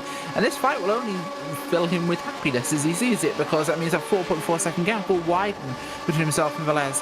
Mazzariello, though, is under threat, and Mazzariello's having to drive faster because, Velez is under threat from Mazzariello, but Mazzariello's having to drive faster and they'll get close to Velez because of Siddle closing in behind him, who's looking like he might actually make a move here. Siddle might try and make a move in themselves. There's also Ed Eisenring, who's been closing in as the 3 ahead of him have been battling each other. So they've lost a few tenths on the last few laps, and that's allowed Eisenring to make this a 4-car battle for position. Meanwhile, elsewhere on the racetrack, Gary Rice and James Sue with a pretty solid fight for 10th and 11th. Jake Steinring and Jean-Paul Leno also with a good fight for 15th. But we'll keep our eyes here on 2nd, 3rd, 4th, and 5th. This is where the action is on the racetrack, and a really, really good fight between these 4, as it's been all race long. It certainly has, as Siddle almost made some ground on Mazzariello to try to get around him, who was not able to that time around, as they work their way into, I believe that's going to be, well, it was formerly Stavelo 1, now heading into Stavelo here as they make the run towards the back straightaway towards Blanchimont. getting the power down, not wanting to go off corner here or off course to get that time penalty, but they're able to do so perfectly through here. Single file right now, but these drivers are utilizing that slipstream in order to build that momentum to try to see if they can slingshot past their competitors as they come out of Blanchimont. Great drive for these drivers as they head to the bus stop chicane once again, and it's going to be just over 7.5 minutes to go. Not too much longer in this third of 4 races this evening. Chris Spa-Francorchamps doing a similar job to what we saw Dave Gregg do in the sport class race. It's not quite as big of a lead. It's 4.5 seconds as opposed to the eventual 10 that Craig was able to open up on P2. But again, this Velez, Mazzariello, Siddle, Eisenring battle, fantastic stuff to watch as these cars work their way around the circuit of Spa-Francorchamps. Yeah, they're absolutely going for it, and it's keeping it a very intense race for all of us to watch here as they're really putting the hammer down at this point in time. Got to keep my eyes on that battle we're seeing towards the sharp end here. Is it going to be close enough for Mazzariello this time? I don't think it is. Fortunately, as they head into Lacombe, that gap's going to stay there. Although Mazzariello has widened the gap on Siddle, so we'll see what happens. But let's not forget Eisenring sitting right there, looking like he could wait for the opportunity here. And who knows what's going to happen. Tight work here. Spa-Francorchamps, Mazzariello, and Velez and company continue to work, and they will try and figure out who wants to actually claim P2, P3, P4, P5. They just refuse to separate, but it was like this in the Zone Group Challenge qualifiers too. 4 cars running pretty much even pace with one another and going nose to tail every single race we ran there, and now here it is. It's carried over to the championship. So we haven't really seen a mistake from any of these sorts of groups yet in the club races that have already happened. So maybe now that we're in the championship, Taylor, do we break trend, break ranks, and see someone have a misstep that changes up the order here?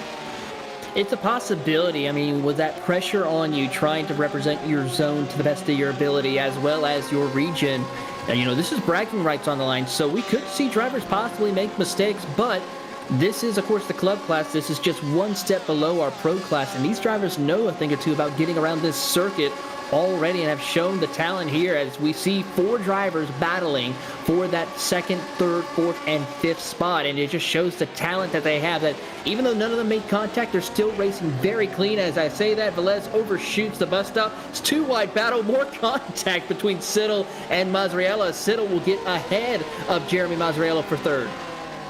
Does that count as a commentator's curse, Rachel? I think it does, yeah, unfortunately. Sorry, guys.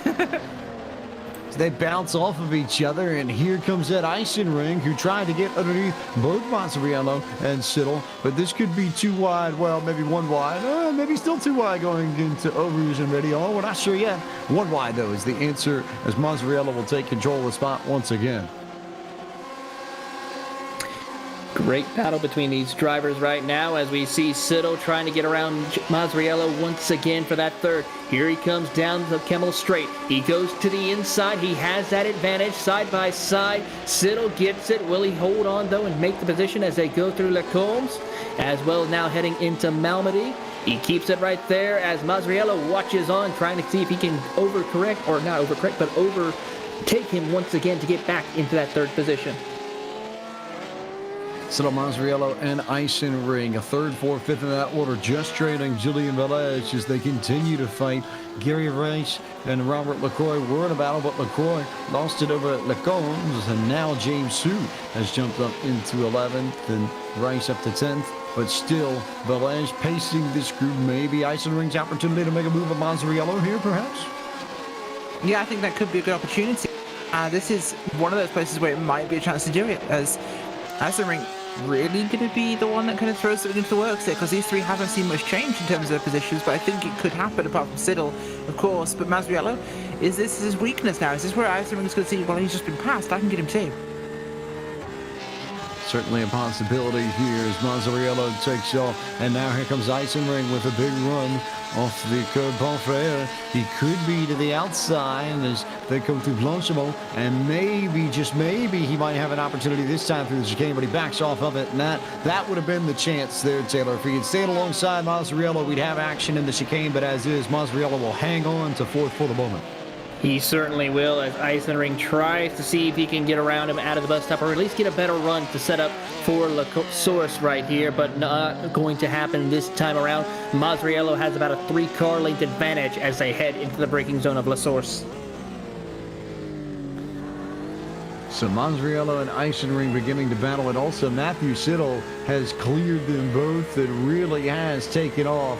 It's a it's almost a 2-second gap from Siddle to Mazriello. So Siddle has found some late pace in his blue and orange Porsche 911 RSR, and now all of a sudden looks very comfortable in the 3rd spot. Might be a driver we talk to within the next few moments or so.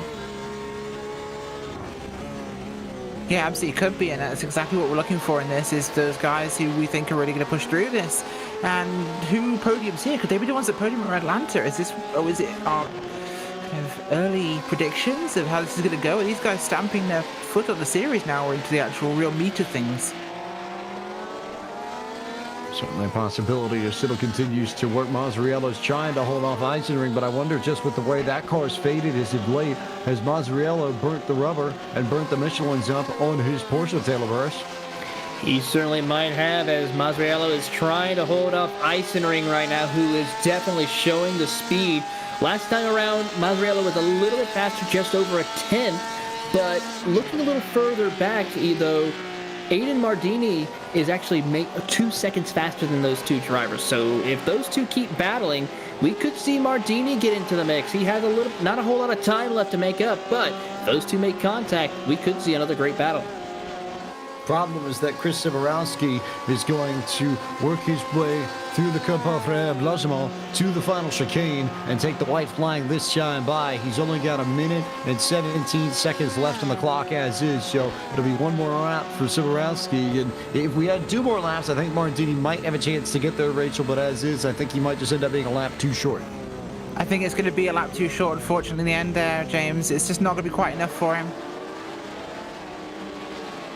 Although there always is the possibility of some form of incident, but it's Mazriello versus Eisenring, and the best battle on track at the moment for that 4th position is Szyborowski. Now works his way up towards Eau Rouge and Rédillon for the last time.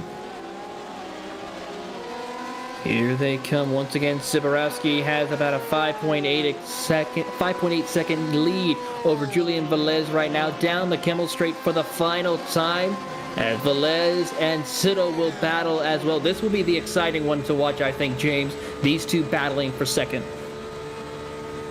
Siddle has caught Velez. He's found some pace. Is this maybe the battle to watch at the end of all of this? As Velez will go down to the inside to defend on entry into the combs, and we'll see what Siddle can come up with as they head towards Bruxelles for the last time. Yeah, they're going for it here, seeing what they can do into this one, and it's going to be tight, but we're seeing 2 distinct battles forming here, Velez and Siddle, Mazriello and Eisenring, and it's going to be really tight to decide who gets what where, because it is super close between the 2 pairs. Velez has managed to gap Siddle just a little bit, so there's some breathing room, but not a lot. Not a lot of breathing room whatsoever. One false move by Velez. Siddle will be there to capitalize on that mistake right here as they're going through the final few corners through Campos right now as they continue on their way to battle here. This is going to be exciting to see what happens when they come out of Stabilo.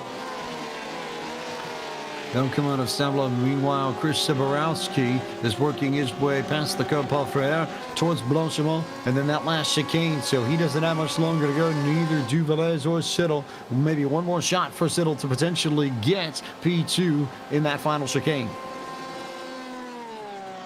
Yeah, Siddle's really on very, very, very last chance territory here.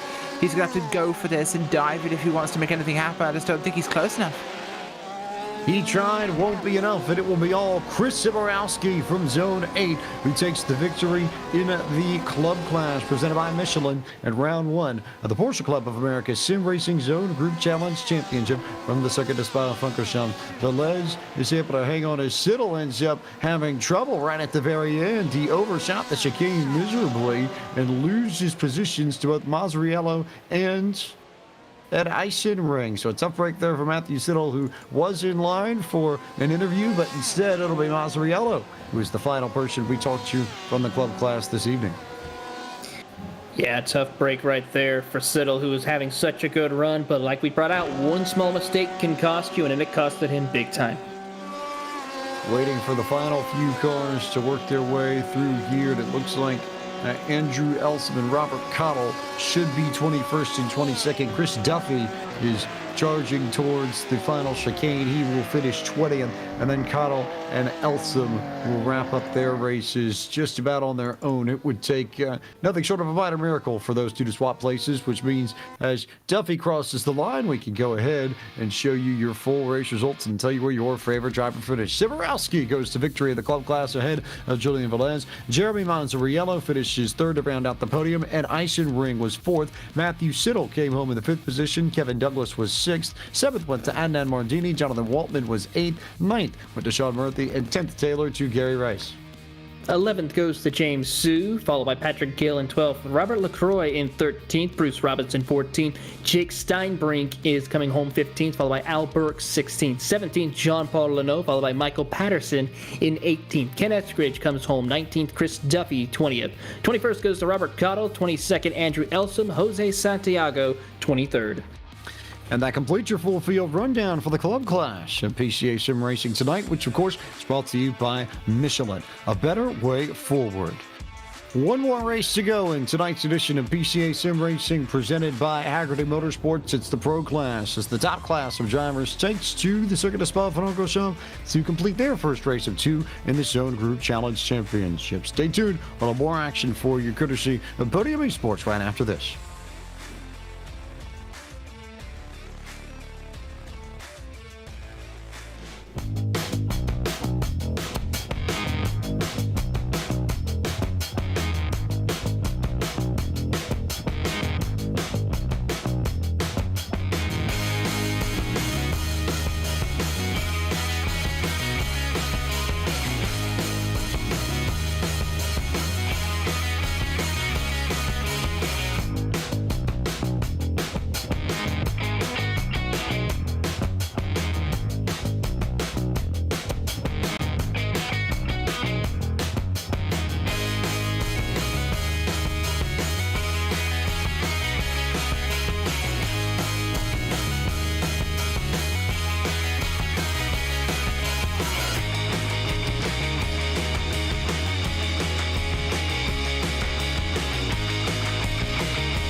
Hagerty is the world's largest provider of specialty insurance for enthusiast vehicles and supports keeping car culture alive through youth programs, the Historic Vehicle Association, the RPM Foundation, and more. Hagerty is home to key programs such as the Hagerty Drivers Club, Hagerty Drive Share, Hagerty Valuation Tools, the Hagerty Drivers Club magazine, and much, much more. For more information, visit their website at hagerty.com. PCA Sim Racing is proud to have HAGERTY Motorsports as its 2021 title sponsor.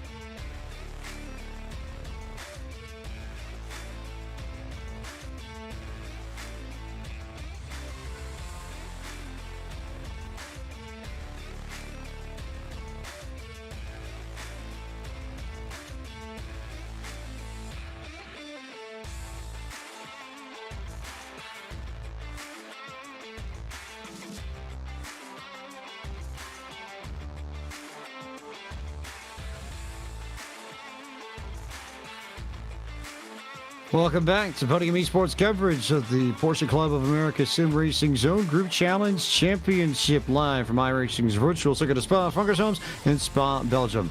Time for the Pro Class presented by Porsche. Here's your starting grid, which features Michael Polisek on pole once again, ahead of Chris Pies, Chris Braun, Cameron Martineau, and Rafael Amorim. Your top 5, Jason Lisner, Sabal Bagnapadkai, James Huth, Robert Rattray, and Derwin Kostanak. Your top 10.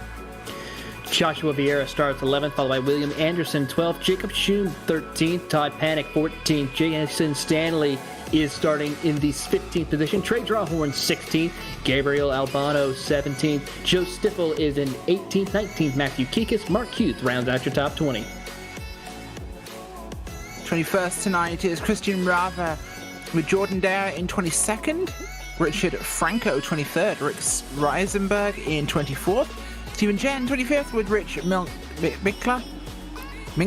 There we go, 26th. Luke Peterson 27th and Rodney Campbell in 27th and 28th and last. As we get set to go green flag racing here, Michael Polisek about to get the green, and we will go off and underway with our final race of the evening. This is the Pro Class in the Zone Group Challenge Championship presented by Porsche.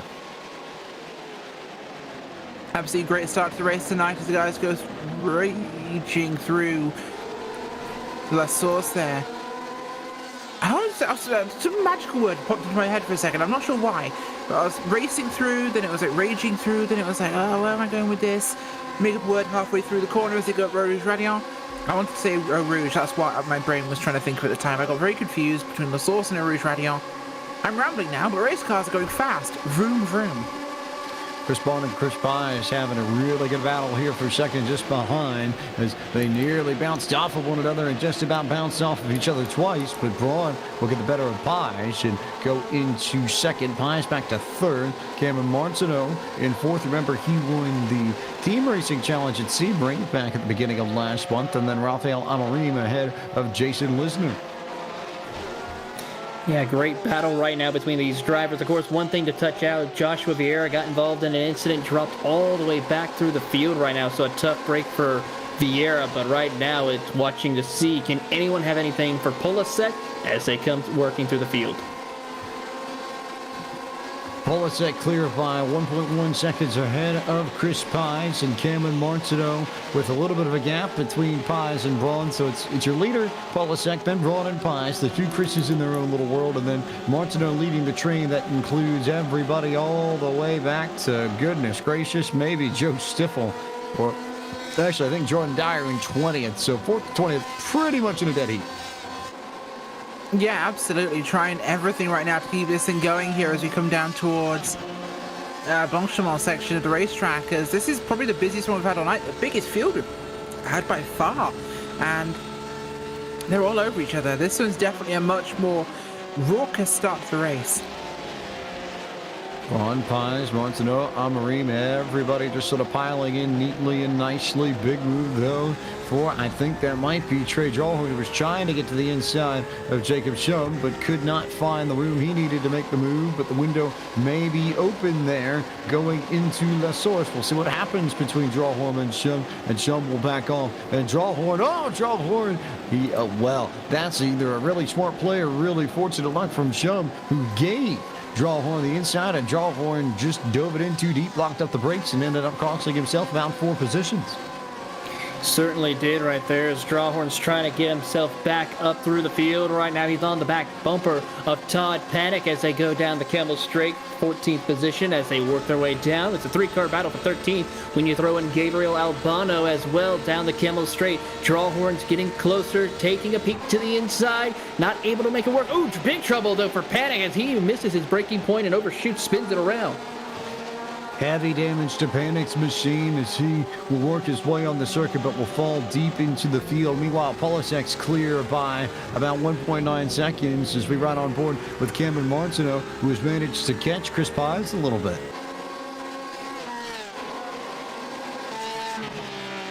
Yeah, certainly is. Of course, we've had a big battle going on behind them with Martineau, Amarim, Pays, then Braun. They've all been going at it together just behind them. Straightened out now and separated out a little bit.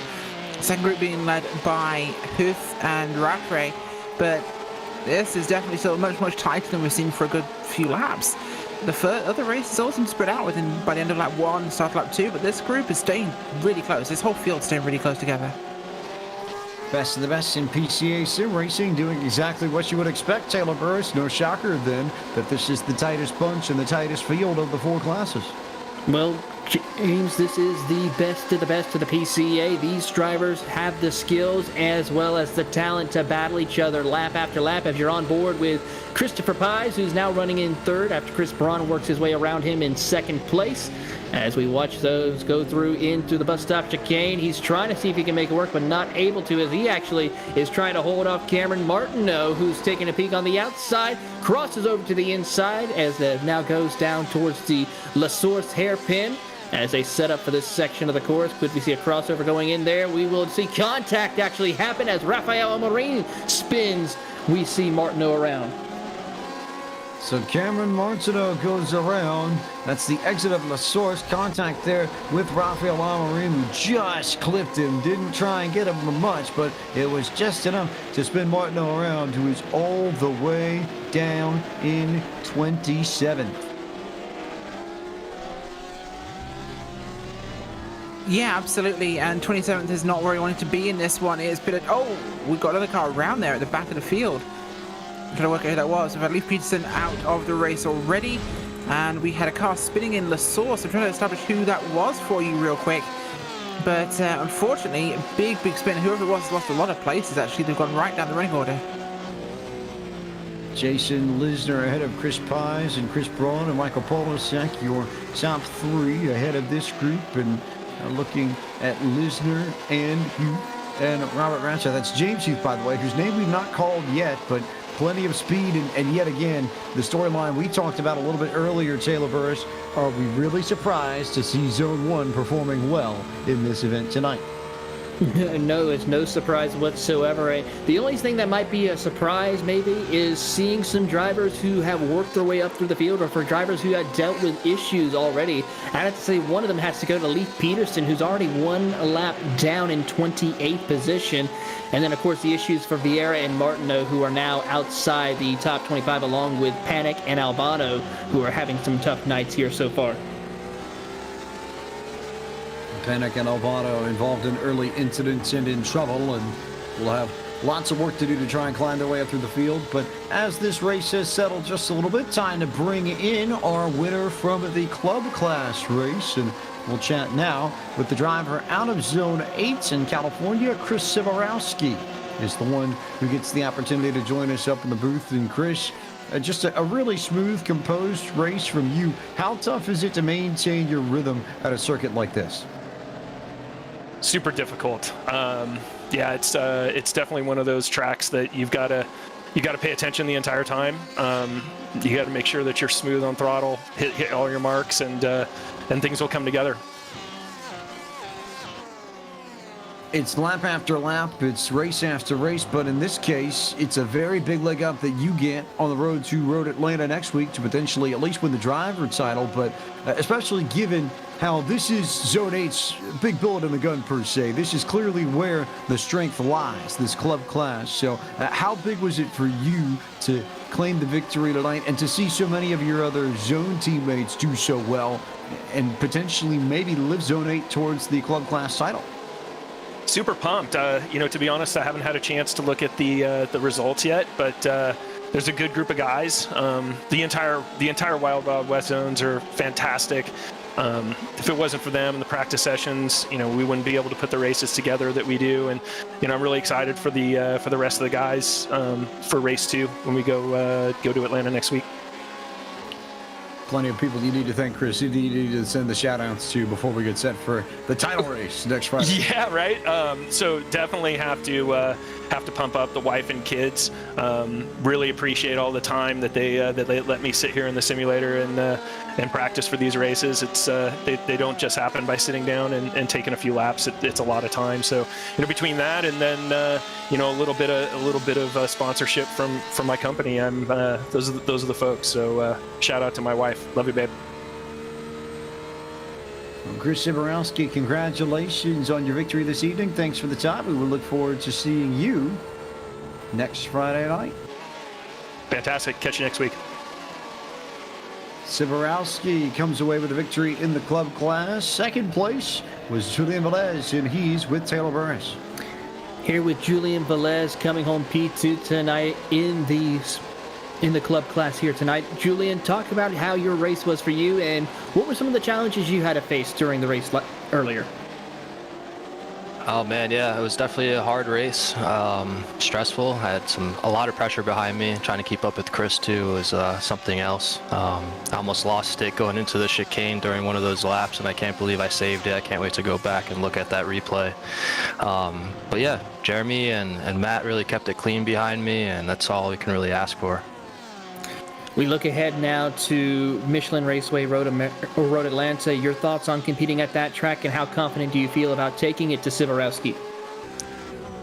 Yeah, I mean, we're not going to have the 2 weeks of practice like we had going into this race, but it's a quick track. There's a lot of passing opportunities, and yeah, I look forward to that race. It's going to be a good one. Well, before we let you go, anyone you'd like to say thank you to?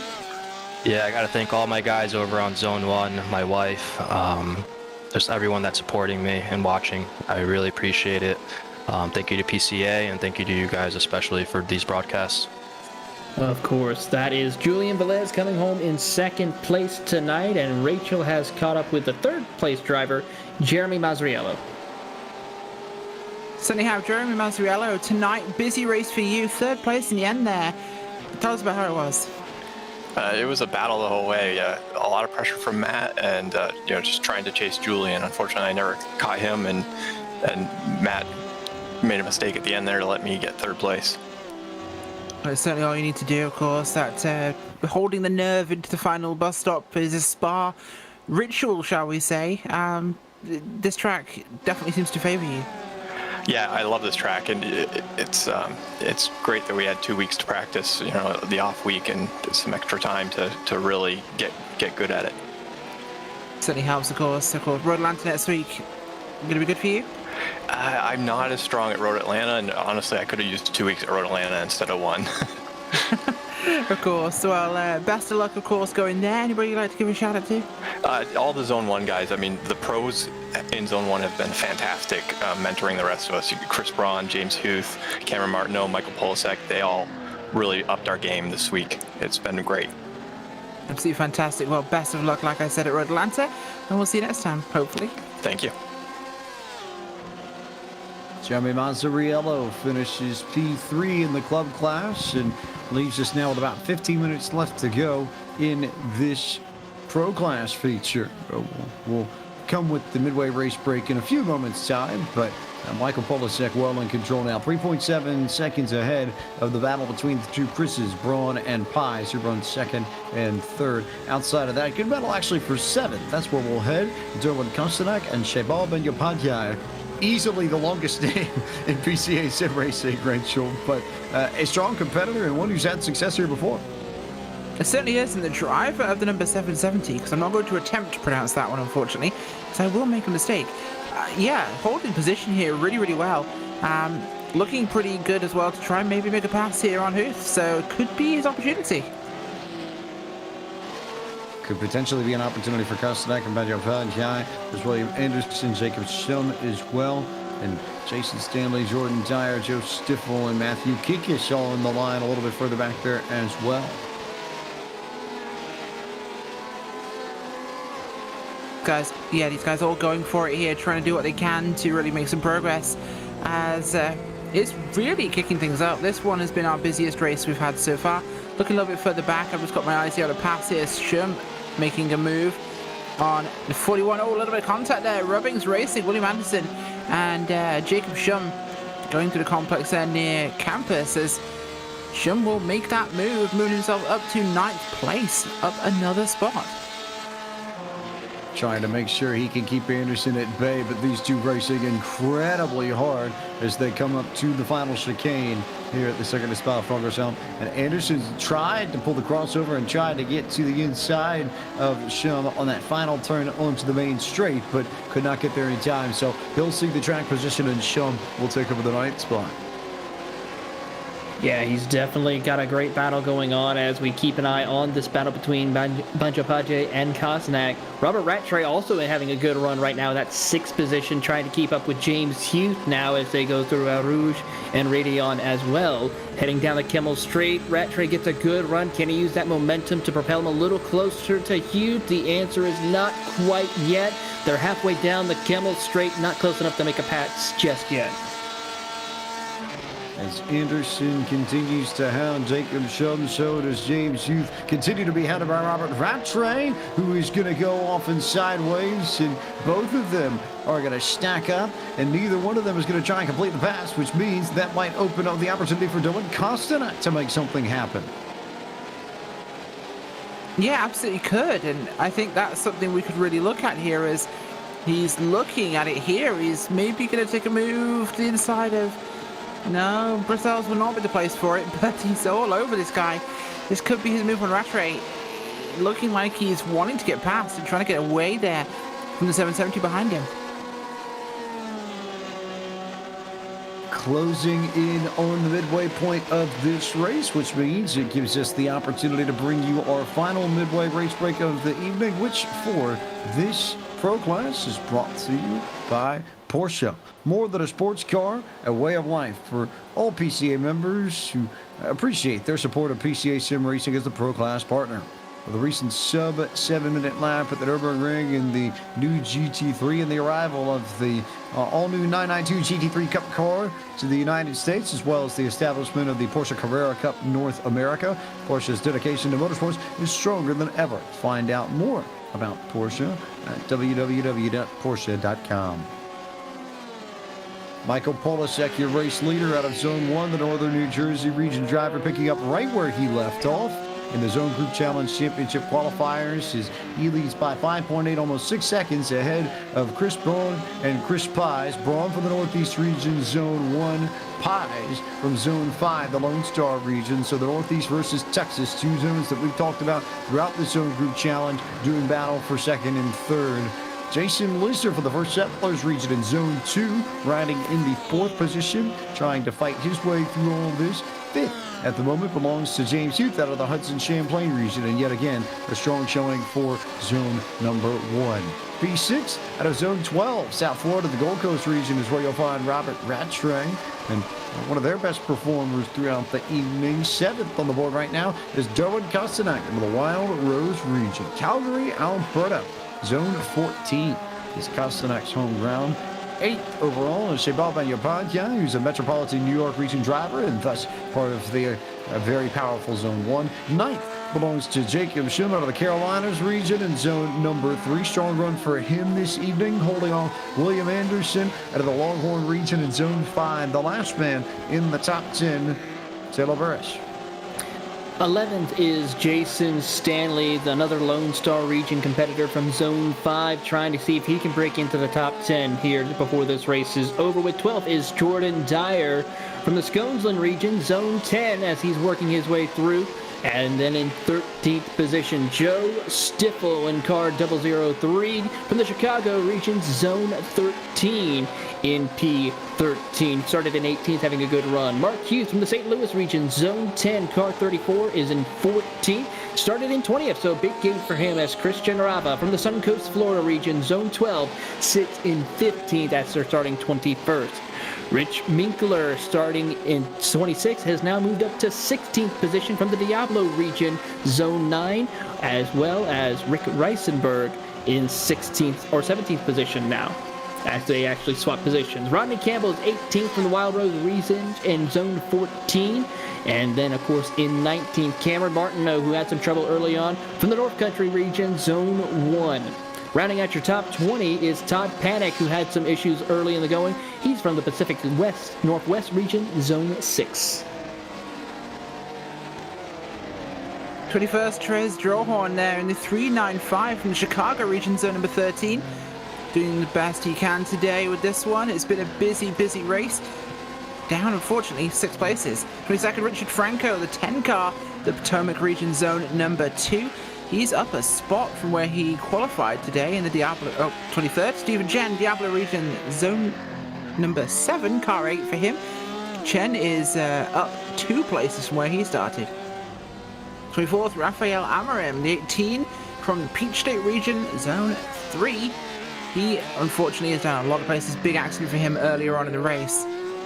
All the other drivers, unfortunately, are off track or retired. So rundown.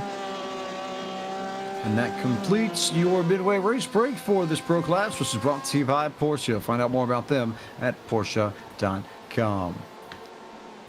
Just over 10 minutes left to go, and I think as good an opportunity as ever to give you an opportunity to hear the sounds, see the sights of Circuit of Spa-Francorchamps one more time, and we'll see if we can hang on board with Michael Polishek and see how some of the best in PCA sim racing get around this racetrack. We'll leave it to the Series 4 champion in the Pro Class of PCA sim racing, presented by HAGERTY Motorsports, to carry you around Belgium's most famous racetrack.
On board with Robert Rattray, and now watching Robert Rattray as he tries to chase down James Hughes for the final spot in the top 5. We are closing in on the final 5 minutes of the night here. Not too long to go in our 4th and final race of the evening from the circuit to Spa-Francorchamps. James Pike, Taylor Burris, Rachel Whiteford, and Ryan Bauer bringing you all the action as Plenty of Esports coverage of PCA Sim Racing presented by HAGERTY Motorsports continues with the Pro Class presented by Michelin with his first round of the Zone Group Challenge Championship, which is all in the hands of Michael Polasek, as it has been for the last few weeks in these Zone Group Challenge qualifiers. Now we advance to the final round, and Michael Polasek's doing what Michael Polasek does, which is drive really, really fast just about all the time.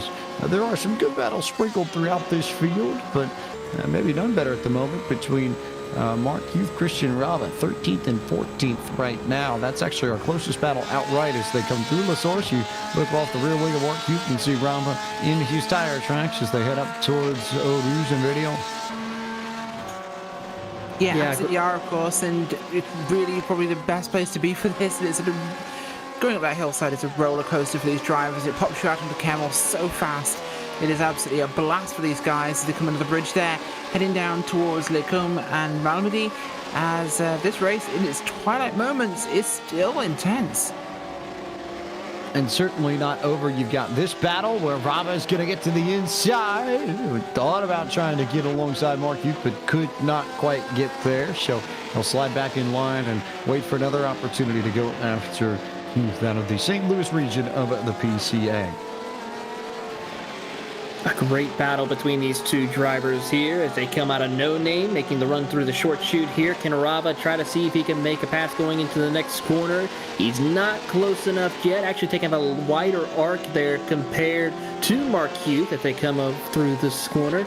As they work their way through the back half of the course, a great battle between Rava and Hughes, but I'm also keeping an eye on Rattray and James Hughes battling out as well. About half a second separates those two drivers as well. This is Robert Rattray out of the Gold Coast region, currently riding in the 6th position, trying to chase down James Hughes. So both Hughes brothers in some form of battle here, but not the greatest of lines through the final chicane for Rattray. He'll lose some time to James Hughes. Maybe slip a little bit closer towards Joan Kostanak or Cheval Benio Podcast as Michael Polasek has just started another lap. So you would imagine we are probably down to the last 1 3/4 laps here. Yeah, certainly are, and a lap and 3/4 could take a long time at Spa. We've seen already the qualifying times are in the 2 minutes, 11 second ballpark, so, you know, that's a good 3.5 minutes of racing. It's still quite a lot of time. So there's plenty of time for things to happen on the racetrack here as they come through La Source for the penultimate time, as it's really just... Wow, yeah, this track is a beast, and these guys have been absolutely rocking it all night from all the races we've seen, but this one especially, it's just been so close to the entire thing. We've really seen a definite different type of racing in this, but there's still potential for it to much change before we get to that final line, and keep an eye on Huth and Raza there, or Rava, sorry. This could be one of our position changes we're seeing. Rava here has been fighting Mark Youth for about the last 5 laps or so and just hasn't quite found the right place. He's been trying to change his entry points in lines to set up a move on Mark, but it just hasn't come together yet. Problem is that he's running out of time now and that he may not have a lot of opportunities after this lap to try and go after him with maybe just a lap left to go after this. Certainly so. We are under 2 minutes now left to go here at Circuit de Spa-Francorchamps. You're on board with Rich Minkler right now in 17th as he is trying to hold off Todd Panic in the 18th spot. You're on board with Panic now. They came out of no name, working their way down toward the short chute. But you see Panic take a peek to the inside, not close enough to make the pass work.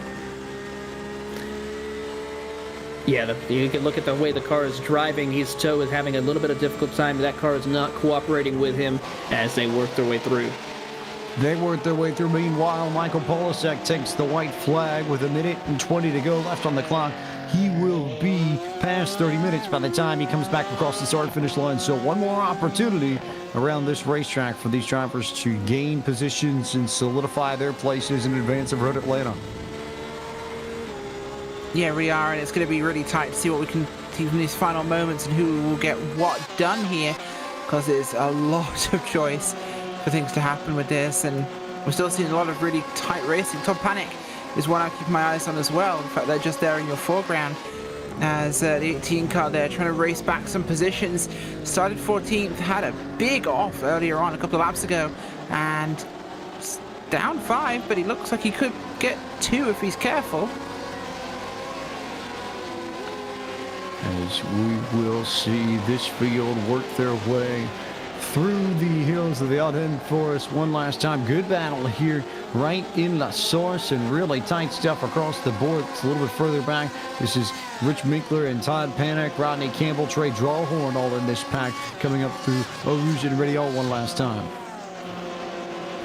Yeah, Trey Drawhorn trying to recover after his incident that he had early on. Has worked his way up through the field in 19th again. He's going to try to see if he can get a couple more spots here on this final lap.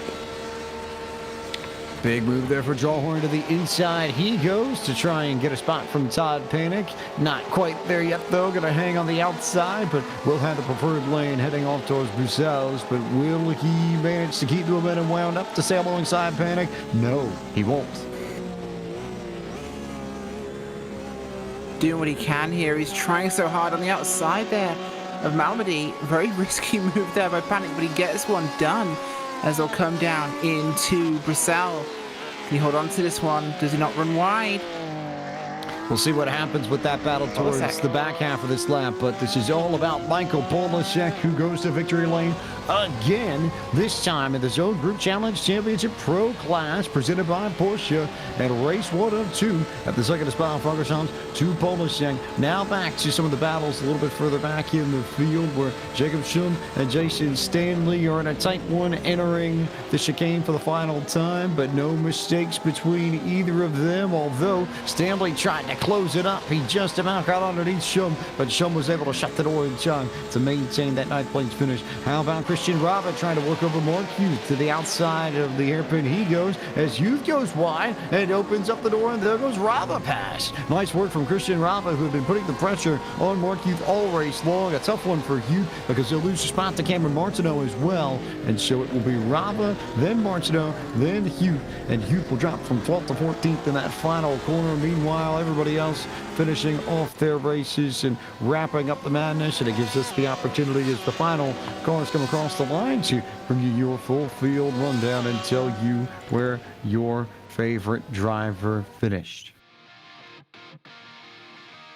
Michael Polasek, your race winner ahead of Chris Pies. Chris Braun came home in the 3rd spot. 4th went to Jason Lisner. James Youth finished in the 5th position. 6th went to Robert Rattray. Derwin Kostanek finished in the 7th spot. 8th went to Shabal Ben-Yopadkai. Jacob Schum and Jason Stanley finished in the 9th from the 10th positions. Taylor? 11th position goes to Joe Stiffel, followed by Christian Rava, 12th. 13th, Cameron Martineau, followed by Mark Huth, 14th. Rick Reidenberg is 15th. Rodney Campbell, 16th. 17th, Rich Minkler. Todd Panic, 18th. 19th, Richard Franco. And 20th, Stephen Chen. 21st is Rafael Amorim with 22nd, Jordan Dyer. Trez Drawhorn, 23rd, with William Anderson, 24th. Gabriel Albano, 25th. Matthew Kuikes, 26th. Joshua Vieira, 27th, and Leif Peterson in 28th and last. There's your full field rundown for this pro class, and while we wait for our winners to come into the booth for interviews, we'll remind you of some of the events coming up in the world of iRacing over the course of the next week. Action from the Porsche Tacor Esports Super Cup is next on the docket tomorrow afternoon, 12:30 p.m. Eastern Time in the United States. From the Circuit de la Sarthe, they will tackle the ball in the PTHESC. And you will see that action on iRacing's Twitch, YouTube, and Facebook channels. Then the MPI Cup Series is in action from Pocono Raceway this Sunday night, April 11th, 9:15 p.m. Eastern start time for that on twitch.tv/Podium Esports. Anthony Alfredo's Esports Racing League continues its march to figuring out who will be crowned champion and who will make their way towards Monday Night Racing Season 3 when the car tomorrow hits Kansas Speedway at 8 p.m. Eastern this upcoming Monday, April 12th on the Podium Esports Twitch channel. The eNASCAR Coca-Cola iRacing Racing Series is back from Richmond Raceway this upcoming Tuesday, April 13th, 8:30 p.m. start time for the Countdown to Green, 9 p.m. start time for the race on iRacing's Twitch, Facebook, and YouTube channels, and the eNASCAR.com/live portal. And then the Dirt Sprint Car Championship Series next Wednesday night from Lima Land Motorsports Park, Wednesday, April 14th at 8 for your calendars, 9 p.m. Eastern, the start time on the Podium 2 Twitch channel, Podium's Facebook and Twitter and YouTube pages. And then we are in action with the finale from the Zone Group Challenge Championship from Michelin Raceway Road Atlanta, 8 p.m. 1 week from tonight, April 16th on the PCA Sim Racing YouTube channel, the Podium 2 Twitch channel, and Podium's Facebook and Twitter pages. Time to turn our attention to our race winner, Michael Polasek, who just never looked like he had an issue in the world. And I don't even know where to go with the question at this point, because we've seen this so often. And I guess when we compare your runs, especially in Series 4, to where you are now, can you quantify how much more confidence you have in your abilities and your racecraft this time in 2021 compared to where we were in 2020 at this point? Oh yeah, it's light years beyond where I was a year ago. I finally figured out that I really shouldn't be putting so much pressure on myself and just let me drive. So pretty much once I get to the line, I just take one last look at everything, and then I just turn my brain off, switch to autopilot, and just let myself go. And I have to occasionally give myself reminders to stop messing up sometimes, but next time around I usually hit my marks. And it's amazing though once I get into that flow state and I can really start putting down laps. Can you describe what that mental state is like for people who haven't had the opportunity to experience it? What it's like to just get into a rhythm and just start clicking off laps and doing things where you are doing a lot objectively, but you're also not necessarily aware of it because you're not really thinking about it all that much. It's a bit of a strange place to be. It is.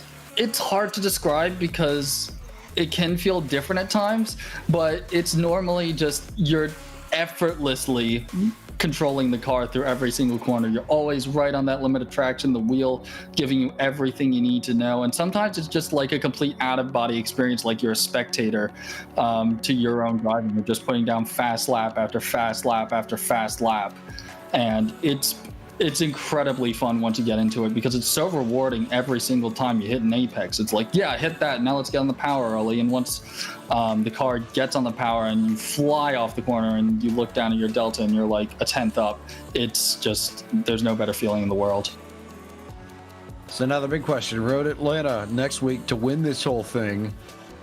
Where's your head now that you've got, what, 3-4 wins in a row in this series?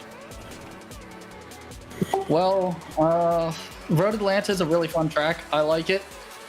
I think I'm pretty confident that I'll be able to do pretty well there. It's just putting in the work, putting in the setup hours, and I really need to buckle down on the setup. I've learned a lot from this race, and I'll certainly put it to use for Road Atlanta. Well, Michael, congratulations on yet another win in PCA competition, and get ready for Road Atlanta. Go practice. We'll look forward to seeing you next Friday night. Thank you very much.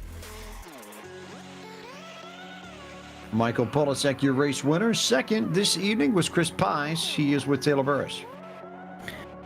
Here with Christopher Pies here, once again taking home a second place finish here at Spa. Chris, tell us about how your race was, because you had a great battle early on with Braun. Yeah, I did. I hope it was as exciting to watch as it was in the car. Chris and I had a really good fight for a few laps there. I knew I had to get by him or else Polasek was going to ride into the distance, and unfortunately it took me more laps than I was really hoping for, but and it allowed Polasek to kind of pull away. Great race on Michael. I mean, he's always fast, and you got to stay with him right from the get-go to have a chance, but kudos to Chris. It was a good, clean fight. I really enjoyed it. As we look ahead to Michelin Raceway Road Atlanta, Chris, your thoughts on how you would do there? I mean, you have performed quite well at that track in the past. Oh, I love Road Atlanta. It's one of my favorite tracks, both in real life and in sim. I've I think I've logged countless, probably over 1,000 laps in real life there in race conditions, and then probably 3 times that in sims. So I feel pretty confident about Road Atlanta, and I'm really excited that it's the next track on the calendar. Well, before we let you go, Chris, anyone you'd like to say thank you to? As always, my family for putting up with me with this, my friends, and then the teams that I race with, HAGERTY Motorsports, Ditton Brothers Racing, and W2W Racing. Appreciate you guys. Thanks.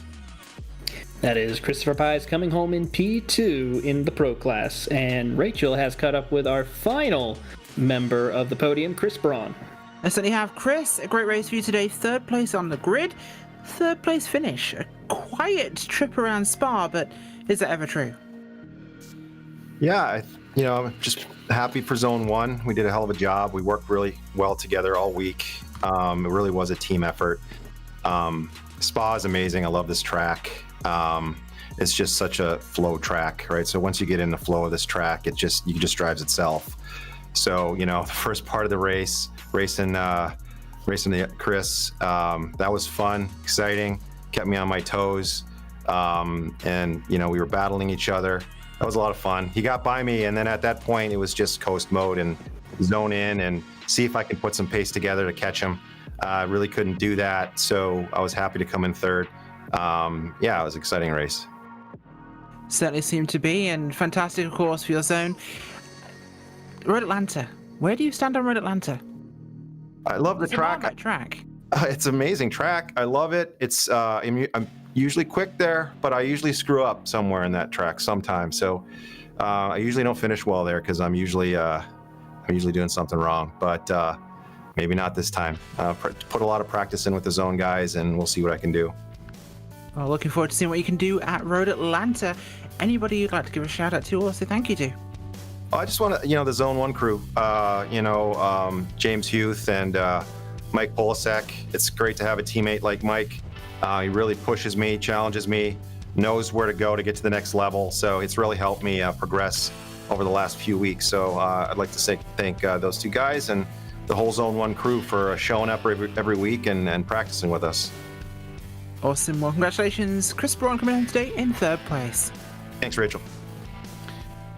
Wraps up our post-race interviews for our final class. This has been the Pro Clash of PCA Sim Racing, presented by Porsche. And this, of course, a part of PCA Sim Racing's 2021 program, which is presented to you all season long by the great people at HAGERTY Motorsports.